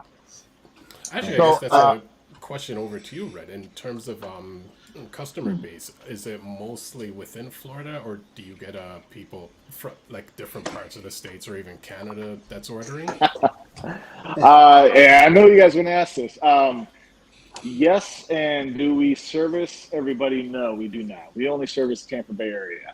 We keep everything local. We sell only out of the store. We don't ship anything out of the store except for a very limited amount of CGCs that we put up on eBay and maybe one or two high-end toys we put up on eBay. Everything else is sold in store only. We don't even list the prices online or anything like that.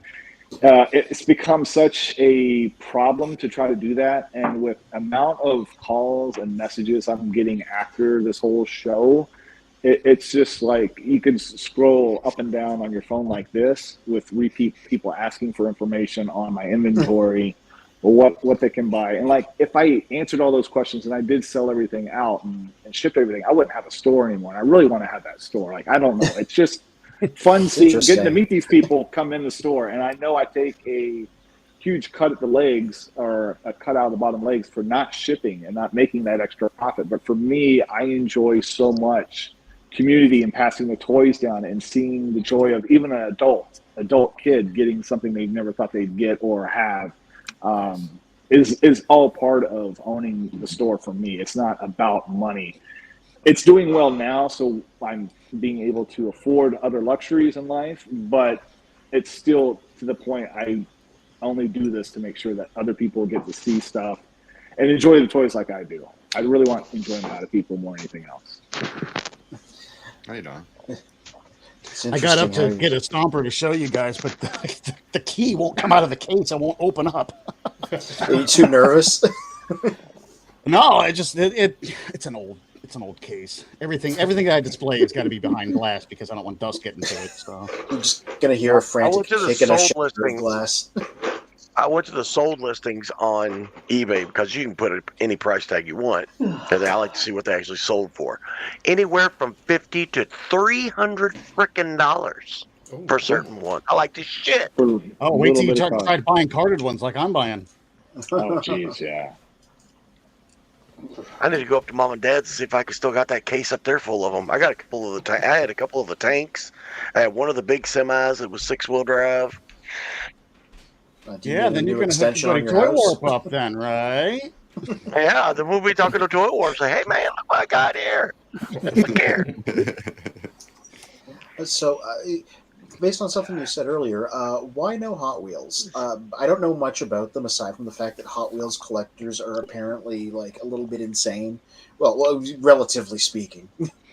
Yeah, but they're all after the same thing usually when Hot Wheels come along. There's either the completist Hot Wheels people that try to buy every car that's produced each year, even the variations, or which are kind of few and in between right now because most people are only after the high-end stuff. So they want the treasure hunts. They'll pick all the treasure hunts out of a case of 48 or 54 Hot Wheels. I forget how many's in there. It's like 48 or 74 Hot Wheels. They'll pick the hot ones. They're worth $5 or $6 out, and they'll just dump the rest. They'll just return it. They don't want it. And that's the problem. So many collectors per se really want the higher end Hot Wheels cars, and they don't care about any of the rest of the cars. We'll only typically carry the like I say, the superhero, the pop culture, the Batmobiles, the mystery machines, the 18 kit car, 18 van, sorry. We'll carry those Hot Wheels cars and maybe a sprinkling of treasure hunts, but it's never anything we're after or shooting for. The other end of that, like I say, I don't buy a lot of Hot Wheels, but I do buy the really rare Hot Wheels, like from the 60s. We will buy those, but they don't come in the store. You never see them. And when they come in the store, they are so beat beyond, like, they thought I blew up my G.I. Joes. No, these guys torched stuff on fire and ran them over with like a locomotive because they're coming flat. It's horribly bad. I've only had one person in the entire 9 years bring me in mint condition, vintage 60s and early 70s era Hot Wheels. And sadly, not sadly, but he brought them in the packaging still, which is amazing. But the packaging was like, it looked like someone just went and did a scrunchie on the packaging. And the packaging was worthless. It was just a mint toy on the inside, though. Wow. Well, the mint red line Hot Wheels can go for $300, $400, $500 a piece. So exactly, certain variations, 100%, but most of them will sell for like 50 to 100. Just the regular 60s and 70s, the commons, like I would say. But there is some very expensive variations, like weird tan interiors or exterior colors and stuff. Gentlemen, I got some paperwork I got to get done tonight. Everything 4 a.m. comes real early. So you all have a wonderful Red. Thanks for coming out and joining with us. Hey, no worries, next time I'm down that way, I'm going to come and check y'all's places out. I appreciate it. I'll be down there. I'll be down in Florida in the spring. So awesome. We'll be here. We'll see what happens. All right. Thank you. Peace out, gentlemen. Later on, Bill. Sure. Don't worry, the rest of us aren't going anywhere. We're usually here for the duration. 27 That's it. I'm leaving. I'm leaving. See you later. Bye, guys. Okay. So, something that I wasn't expecting, but on New Year's Day, about 10 minutes before midnight, I reached 752 subscribers. So I got to my 750 goal before the year ended. So Oh, nice. yeah, Nice. so now I got this crazy thing that I have to do because I still don't have a computer, but I have to write down every single damn name, and then I got to put it in a generator, and so that I can do the giveaway. And then, like, as I'm doing this, I realize something. Half the people on there that are on there, there's no contact info whatsoever, and for some reason, I go onto the YouTube main page, like in the web browser, and I make it a web browser page, not like an app page, and it's supposed to be able to contact these people. Well, that damn button ain't there no more. There is no contact. And I'm like, how the hell am I gonna contact these people? I'm gonna have to like do some like weird ass shit, like find out when they commented on something and then say, hey, oh yeah, you won this, by the way, contact me. Like it's gonna be nuts. I should have thought this through a lot better, but I guess, this is what I get. So, Suffering from success. Look at it that way. Well, 750 in 1 year, and I only thought I was going to get 100, to be honest. That's what I thought. My goal was 100 and 750, so. Yeah, I always hear, like, imagine that many people together in a room. That's how many people are interested in hearing and seeing what you got to say. Ooh, I need a big room. Yeah. Hey, I just started. Give me time. I just started. Oh no shade on you, man. I it automatically popped in my head a room for that many people. Ow. For those that are watching, and subscribing and do like, and RJ Eagle says, I am a fan of Hot Wheels VW Cool Combi Van. I get those wherever I see it. Not sure where the first one came out, but probably not classic enough. LOL. I don't think so. I'm not familiar with that one, so I don't know my Hot Wheels off the top of my head. So I wouldn't be able to know exactly when that date on that one was. I don't even know it. And I'm pretty good on my Hot Wheels. I don't even know it. Yeah, I know when I got up earlier, I was trying to find this one Hot Wheels. I know the box I have it in, but it's like this golden robot that's holding some purple rifle of some sort. Yeah. Oh God! And I always manage to keep that for some reason. It's just one of those random toys that I just always manage to. I can't get rid of it even if I want to. It's like it's my personal monkey paw. You have it still on card? I think so. No, this is just my childhood one. But I was trying to. That's what I got up earlier because I was trying to figure out where I. But I have a Generation Select box because I use those to put my my Hot Wheels and then also like paints and whatnot, art supplies in. So I was like, only boxes I could find was the art supplies boxes. So I was like, okay, I got to find the other boxes for another week. But I always, like I said, I always had that. And I think more recently, sometimes I'll buy like the odd character card. Like I think a lot of the Star Wars Stormtroopers, Clone Troopers, and the Mario Kart Hot Wheels, which is all recent stuff. Toy Warp is fishing through. Oh man, now it's bugging me. So I broke down and I bought another one of them Lego Optimus Primes. What? Well, how many of them exist? It's just the knockoff of the actual Lego Optimus Prime, but it's the same damn thing, man. But I bought the one with the trailer this time, so. So what you do is you take it apart and you build yourself a supersized Optimus using both kits. That's what I'm thinking, man. I'm gonna give him some Doc Ock arms and stuff like that, you know. Mecha Shiva. Okay, this looks crazy. Like Toy Warp is like under his bed just fishing out toys. Oh, they are hidden everywhere. If Red sold everything in his store tomorrow, the day after that, I could restock it. Wow. I got well, there you go. Stuff. So many people were interested. Although, are they truly hidden now that you've displayed this on the internet? Well, I mean, I got a channel. You know, I do have a YouTube channel that focuses on them too. So there's that. You might have heard of it. It's called Toy Warp Vintage Reviews on YouTube. This is correct. No, I've never heard of that before. Yeah, exactly. Are we in an alternate universe or something? You know what? My dumbass is under the bed searching that stuff. I could have just freaking Googled it. There you go. RJ yeah, says, that would do it. Lego Optimus Creo.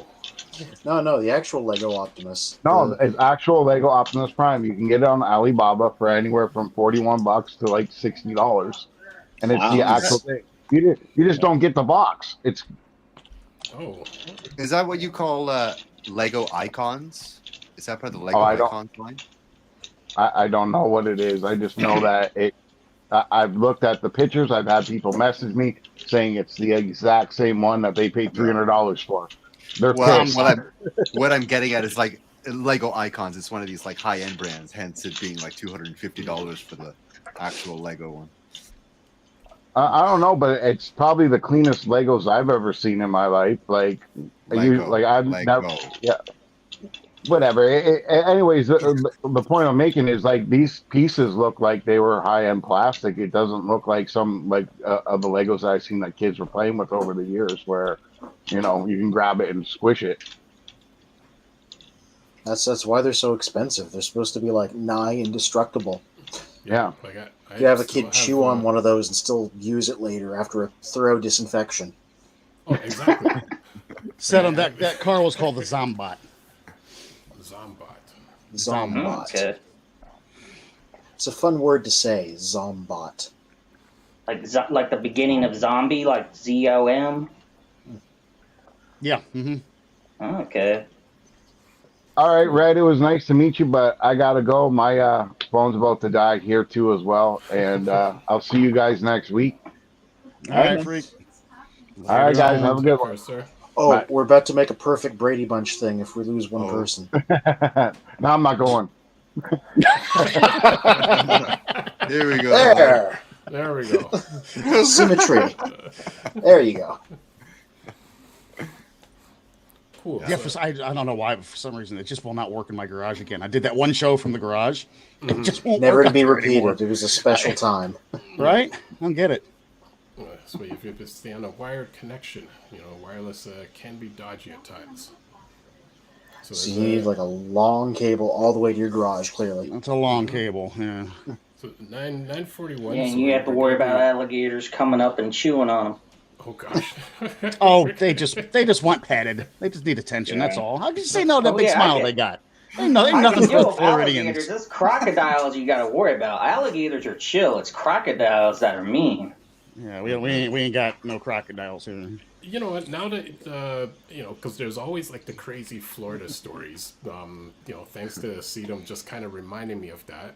I'm gonna throw this question over to you, Red. What's the craziest story that you've had happen in your store? What's the most Florida story?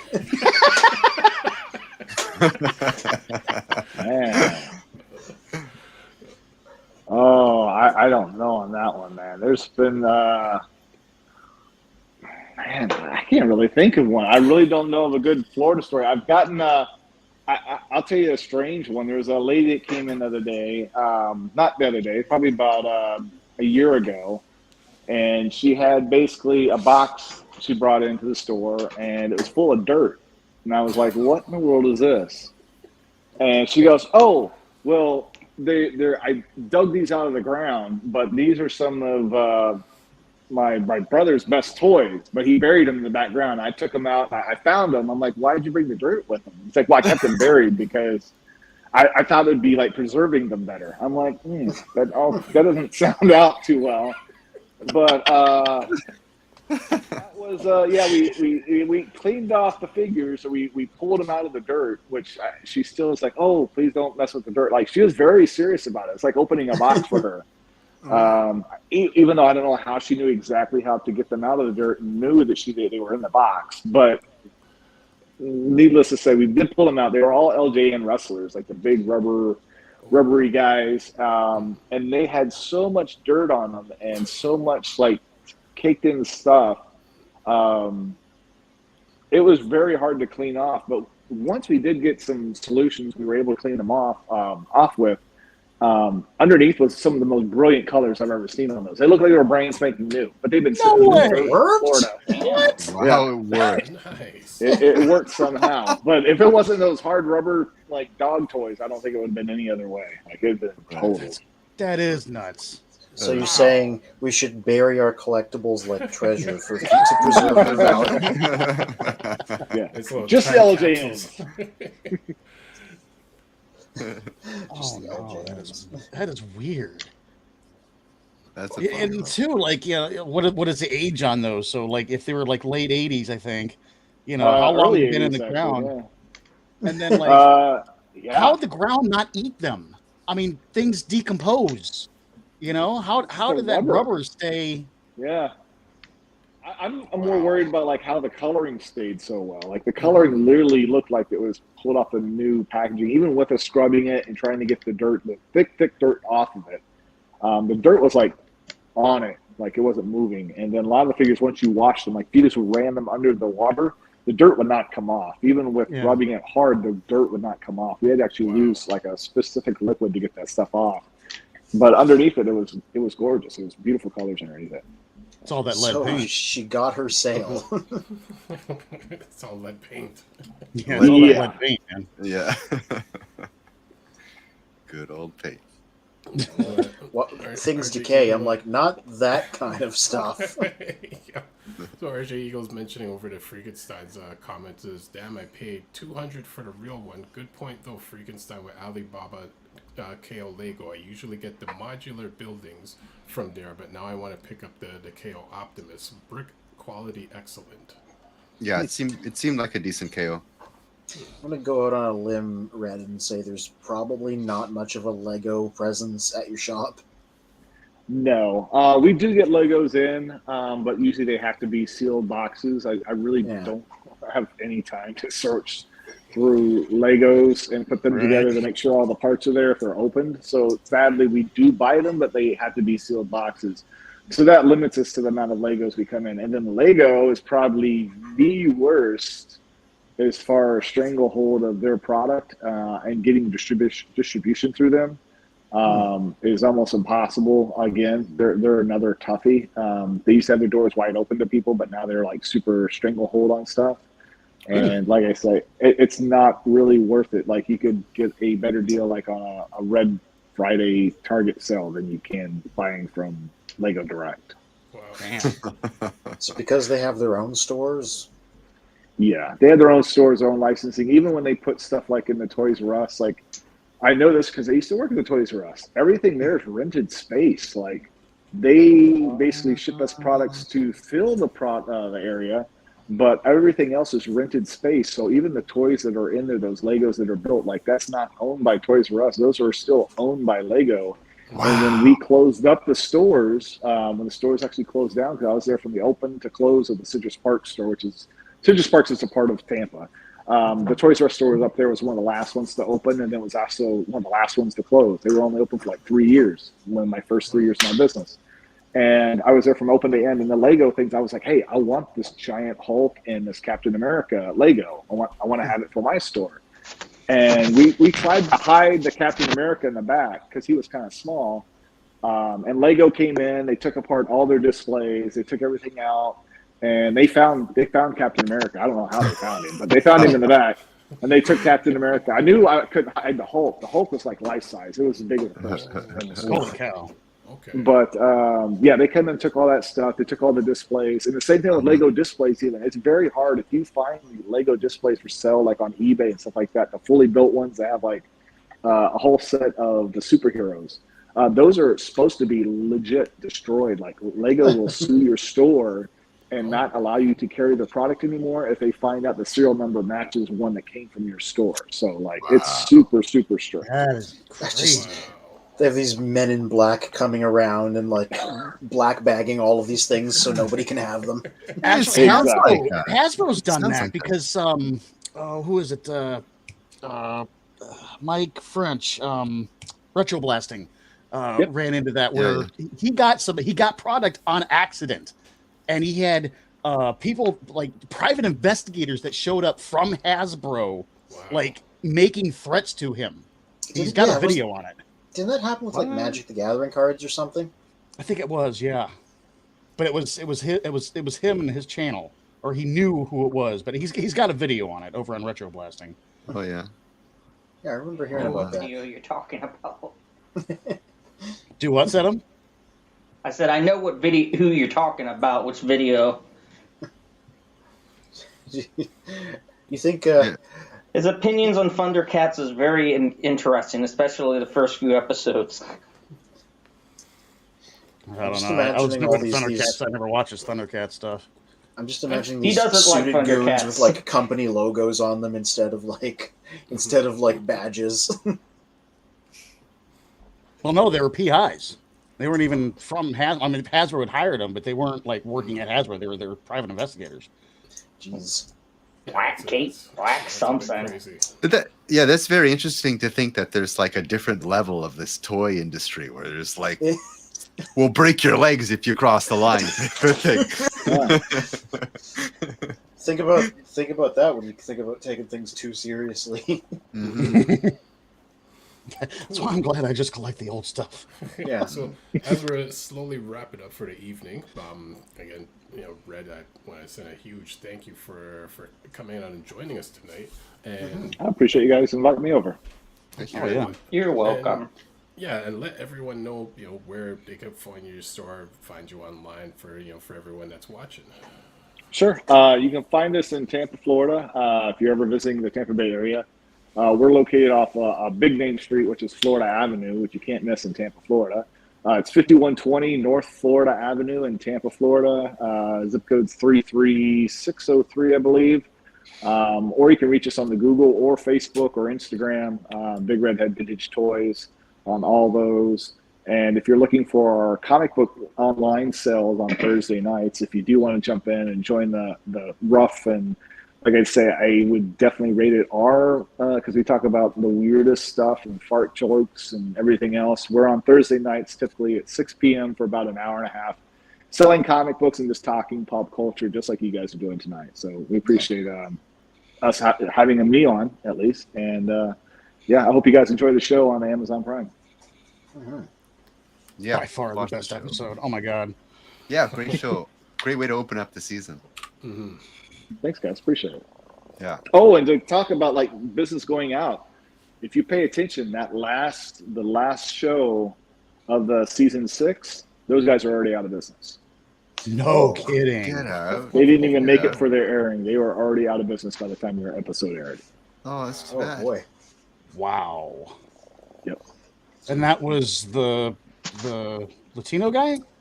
Yeah, I think it was Chino Comics out in LA area. Yeah, he's gone. Like if you look him up on Google, they had a decent amount of reviews, not a lot, but they're no longer. It says closed permanently.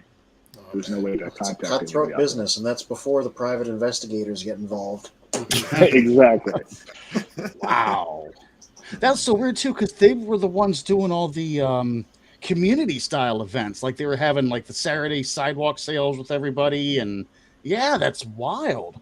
You figure that community would have took better care of them. It's Chino. Like if you're familiar with Los Angeles area, that's not like a big community area, I would say. It's city. It's like straight city, and it's a city of a subdivision of another city. So I believe it was Chino, LA, which is outside or inside LA. You guys will look it up and tell me if I'm wrong. But I don't believe it was like a small town like area either. It was very high rent and everything else too. I can imagine living in that location. Wild. That's weird because you just brought him up on Google. That was the old location. Oh, is that? Oh, is that the old location? Whoops. The 5120?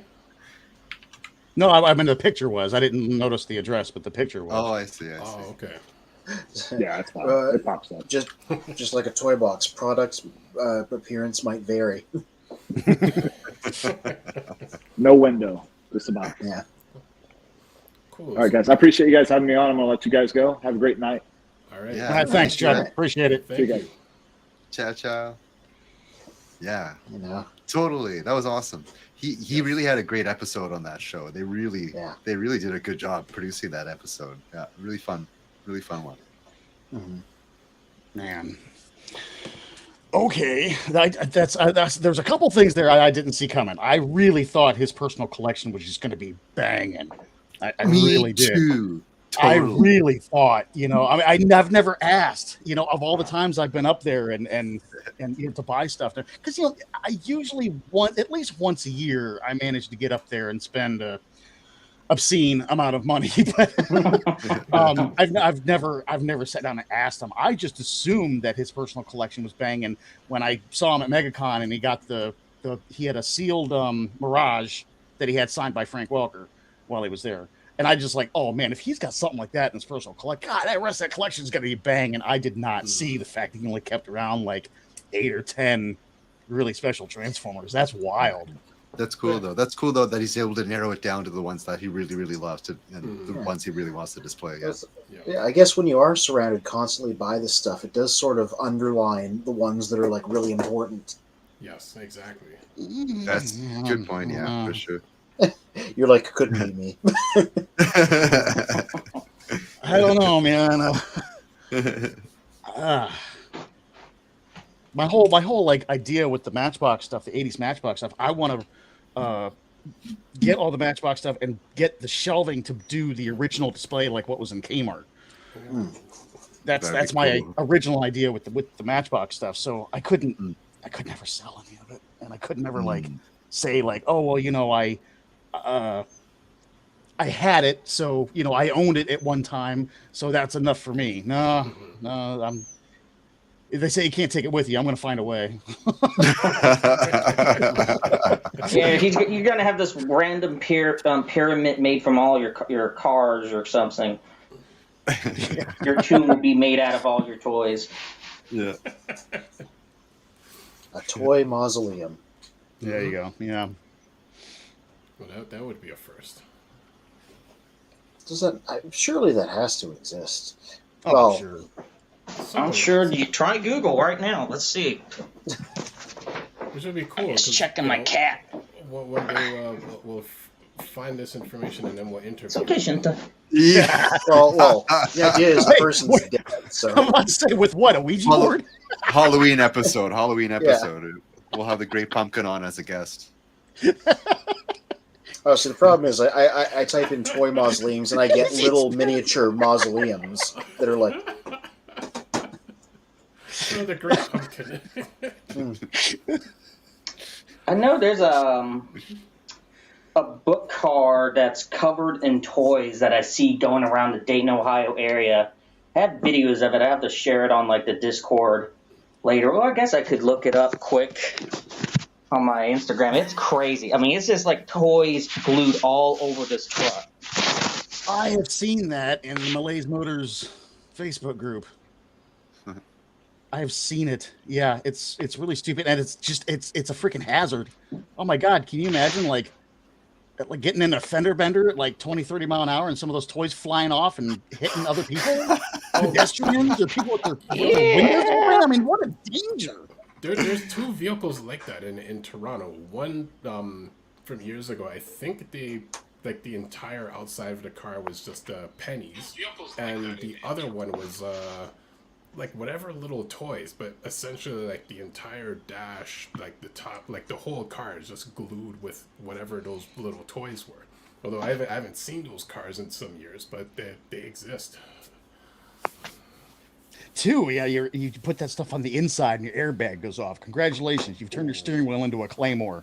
Yeah. Oh my God. Yeah, I'm trying to find it. Cat pictures.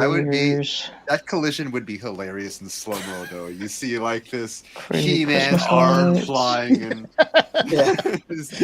What a way to go. flying this He way. died as he lived.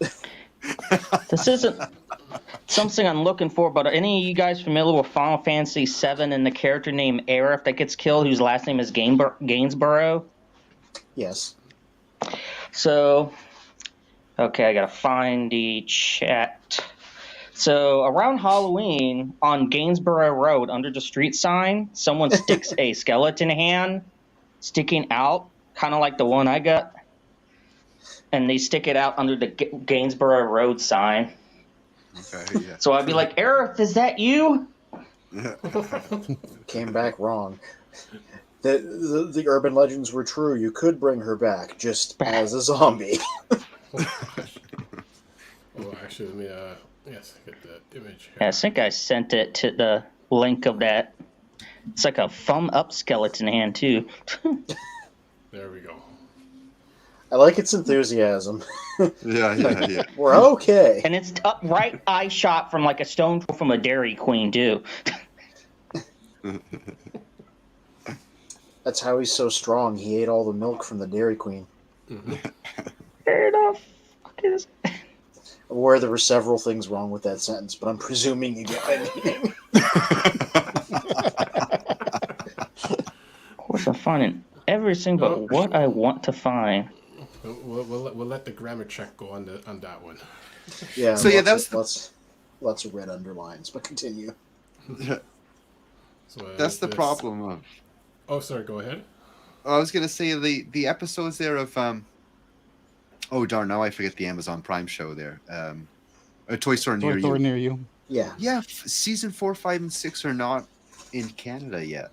So yeah, we gotta go to YouTube or try to torrent them somehow. Wow. So that's why I ended up watching it. Like I have Amazon Prime, but I had to pay for the episode on YouTube. What's the point of having Amazon Prime? That's like an original Amazon Prime show. I know, That don't make any right? And sense. they're advertising for it. Distribution's weird. Yeah. Sometimes people don't like Canada for some reason. Well, what's that about? Yeah. Right? Okay, let me So get this. Kitty says, I hope they finish airing all those episodes in Canada. Just as you said. The comments coming from inside the house. Yes. So I know like the first season of Vinland Saga, that was on Amazon Prime, and I watched it all on YouTube. With questionable legality. Amazon, do not come over, do not kill me, Jeff Bezos. Hey, well, there's a third group of mans in black that are gonna. yeah. Yeah, if you don't ever hear from me again, that's because I admitted to watching Vinland Saga Season 1 when it was Amazon exclusive, Prime exclusive. That's I watched weird it on that they YouTube. got it. You just say Man's Oh, in there it Black. is. There it is. Holy.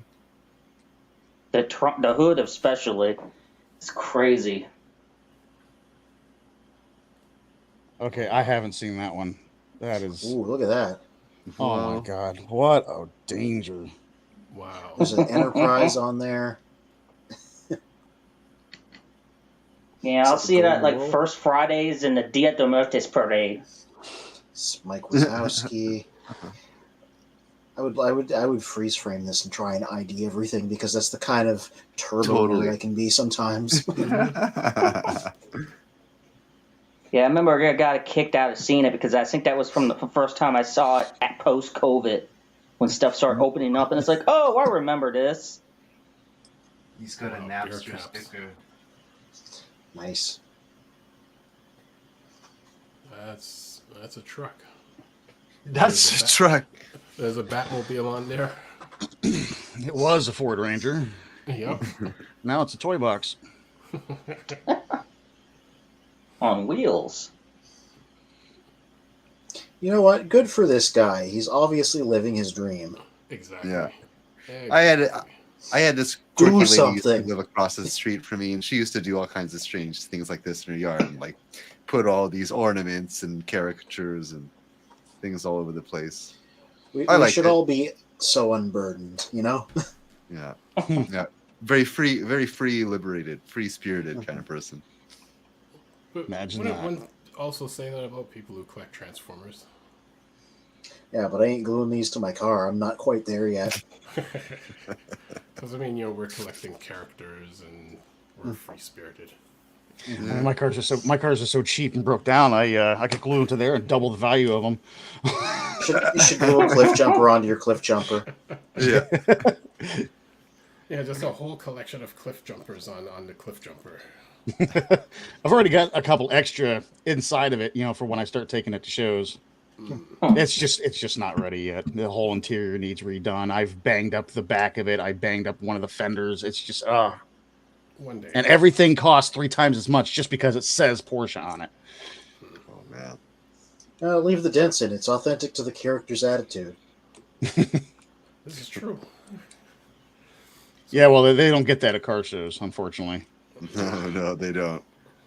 Well, as we wrap up for the evening, I was thank you to you. Big thanks to you guys for coming out once again in the evening, and shout out to Red for joining us earlier for the evening, and for everyone, what do you have coming up for this week, starting with Toy Warp?